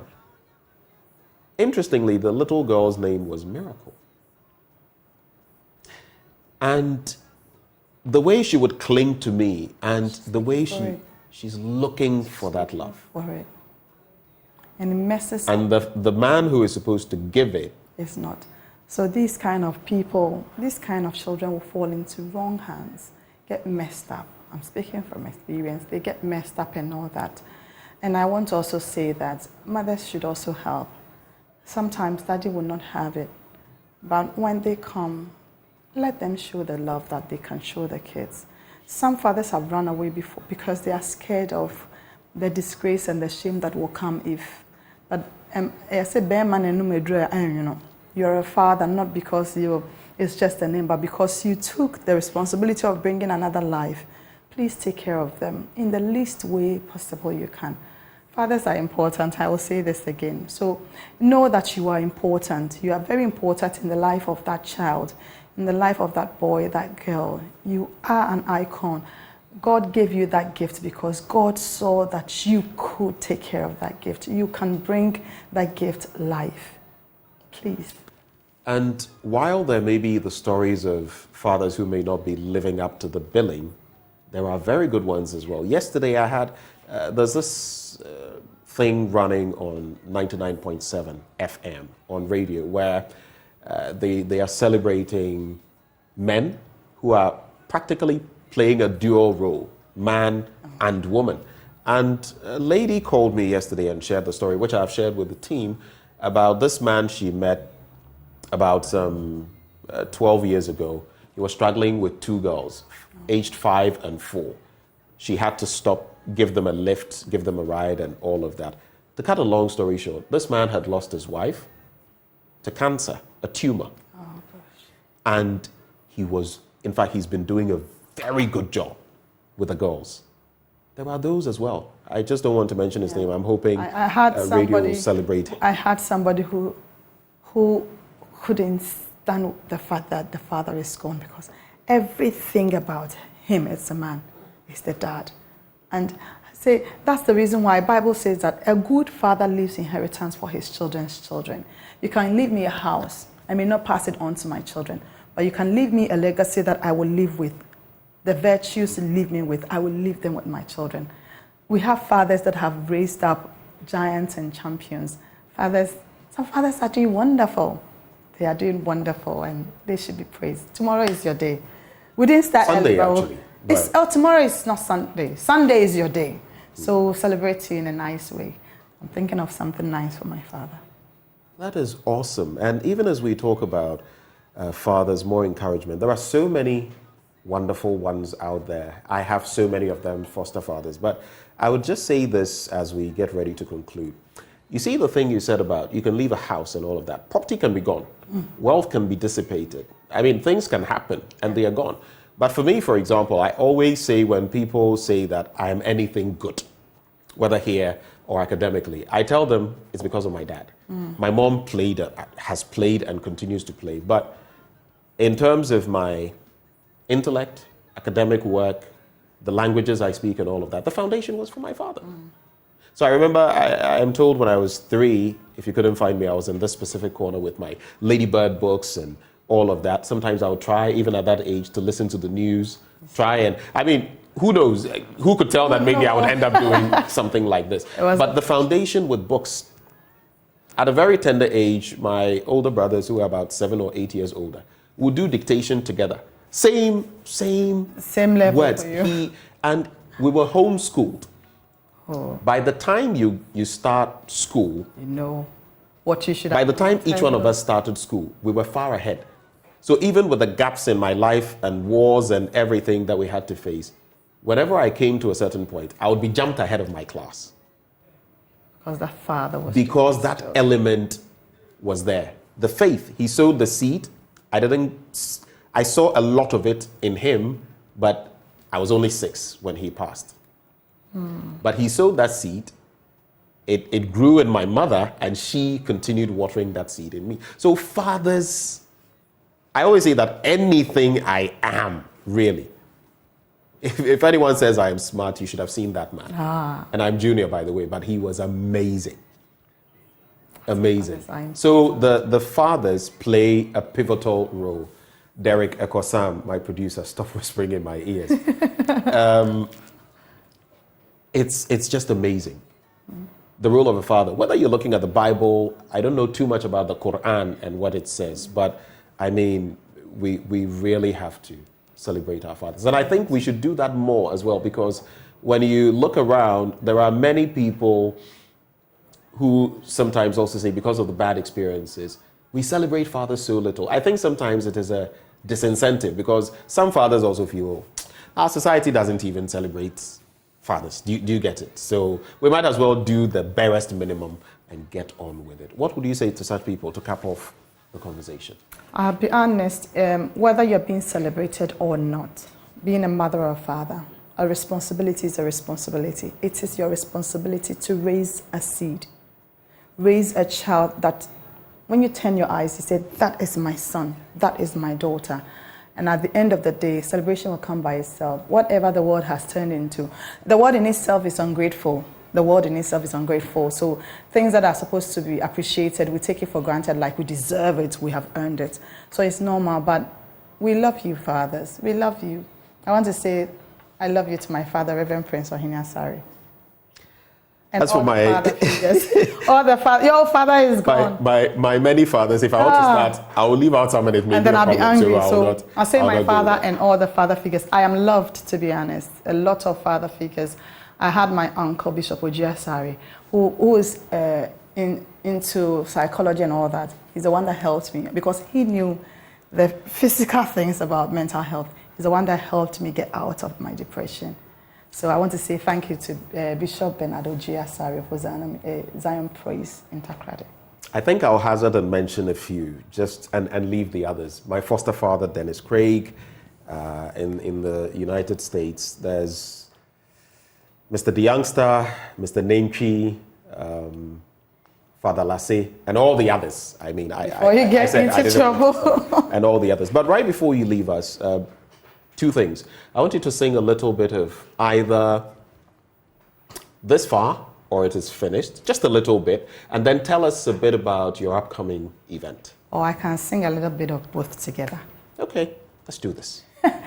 If every pain we go through in this life left us a scar, I wonder how I would have looked like. You will be running away from me, 'cause I'll be scary by now. Who the things I have seen, my mouth cannot say, and the pains I have felt, this tongue cannot tell. Nensu ninyina chino me daso me tinkwemua. Ninyina chino me daso me wankwandia. Eyana dumo eti fawusu nyamanie kwadanda ni adwendwen fawo nyina brannenim beguni na yase Calvary diane so notiemu say it is finished. Wusuni wamania it is finished. Oh how ni adwendwen it is finished. He carried it to the cross where you. It's my Campbell is short.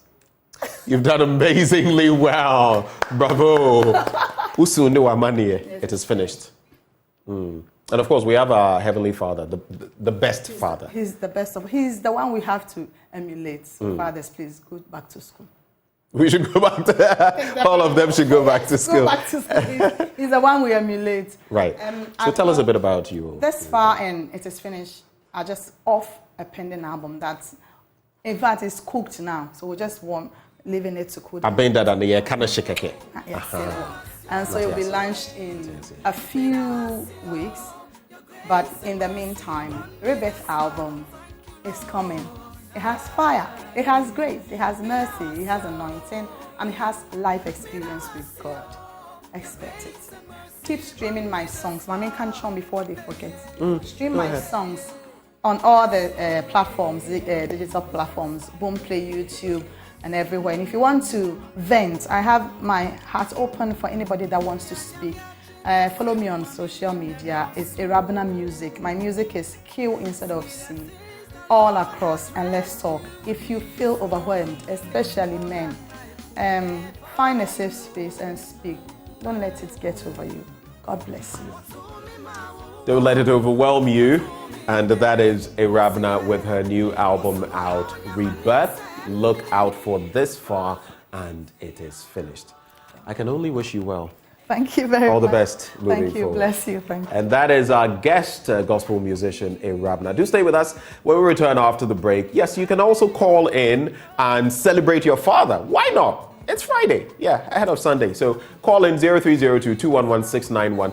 Share your thoughts on the discussions we've had. Share your thoughts, feel free, mental health and everything. But also call in and celebrate your father. We'll be right back after the break. I'm a Minyostro.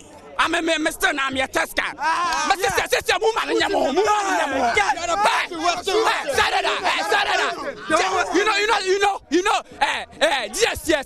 it's for sided. Sided is for yes. You got it. Without one sided. It's one sided. What's the international? One side of international. You have the likes of Preseg, Chimota, and the rest at senior schools at the national level. What should we be expecting from you? Second body, why you go back? Preseg, why you go back? Messi, this year, Yalban heat. This year, Yalban heat.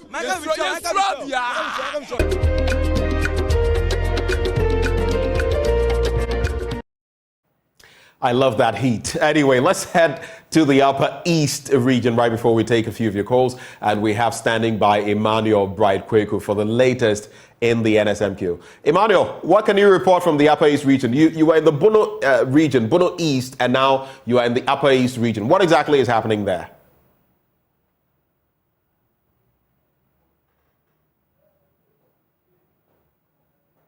Hello, Emmanuel Bright-Kweku, if you can hear me. I'm trying to find out what is happening on the ground as far as the NSMQ is concerned in the Upper East region. Do we have Emmanuel with us? We'll just try to work the connection to get Emmanuel Bright-Kweku, but he's been covering those events as the Upper East region warms up to the National Science and Math Quiz. We had some interesting scenes in the Bono East region. But now we'll cross over to the Upper East region. Emmanuel, if you can hear me. Been to the Upper West region where we saw some. Okay, where we saw some intriguing contests over there.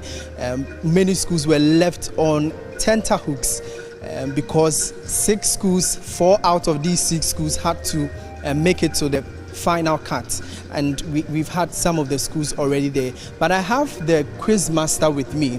He is in the person of Mr. Fifi Amwa Hope.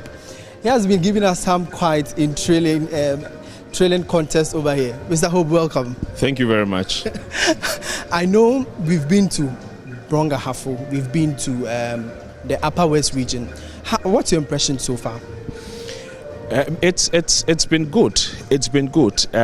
You would expect that schools would get us some very high scores, but sometimes they are not able to make it. Sometimes it's because we have 2 or 3 very equally matched schools in a contest, and that gives us some stiff competition driving the scores down.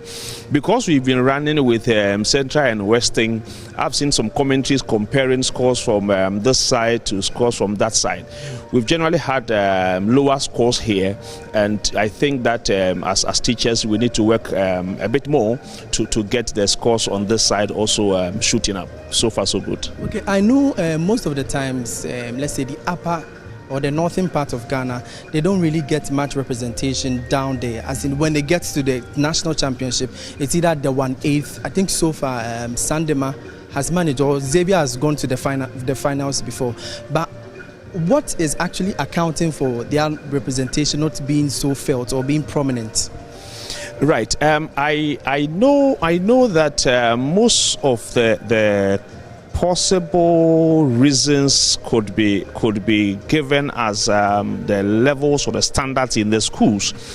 That is not to say the teachers are not good, but you see, champions are not made out of stones. I was telling one presenter this morning at the FM station that the schools here need to position themselves to attract quality materials so that they can polish them for brighter prospects. I remember 2014 when Impraim won, one of the candidates as a contoma was from either Upper East or Upper West. So you could realize that it is not that the area is not having talent or is not having bright students, but they most often than not will drift to these dominating areas. You have students selecting schools just because they want to be on the science and maths stage, and so when they get to that point, most of them would want to get into Ashanti, Greater Accra or Central, perhaps Eastern, because these are the regions that dominate NSMQ. That I think accounts for the low scores we sometimes see on the side. But somebody would argue that it's because of, let's say, the science facilities that some of these schools are short of, or let's say the government is not putting enough efforts for these schools up there to have the resources to compete like the other schools. What do you have saying? I will not place it on science equipment or resources. Of course, when you have done some practicals, it is going to add to your theory base and your foundation in terms of concepts, how you understand and how you deliver. But the way NSMQ is, if your student is good and even decides that let me do a lot of textbook learning, you can still break through. I don't want to believe that what these schools have are so much that it puts them at a very, very strong, advantageous position that some of these schools don't have. There are schools up here that also have good laboratories and good facilities. I basically put it on the talents that come in. Okay, oh sure. Thank you very much, Mr. Hope. So that's Mr. Hope I've been engaging with. But sir, before just you leave us, what should we expect, or what are you expecting from the Upper East region? We've had some intriguing contests down there. We saw St. Francis of Assisi kicking out Nando and the others. What do you have?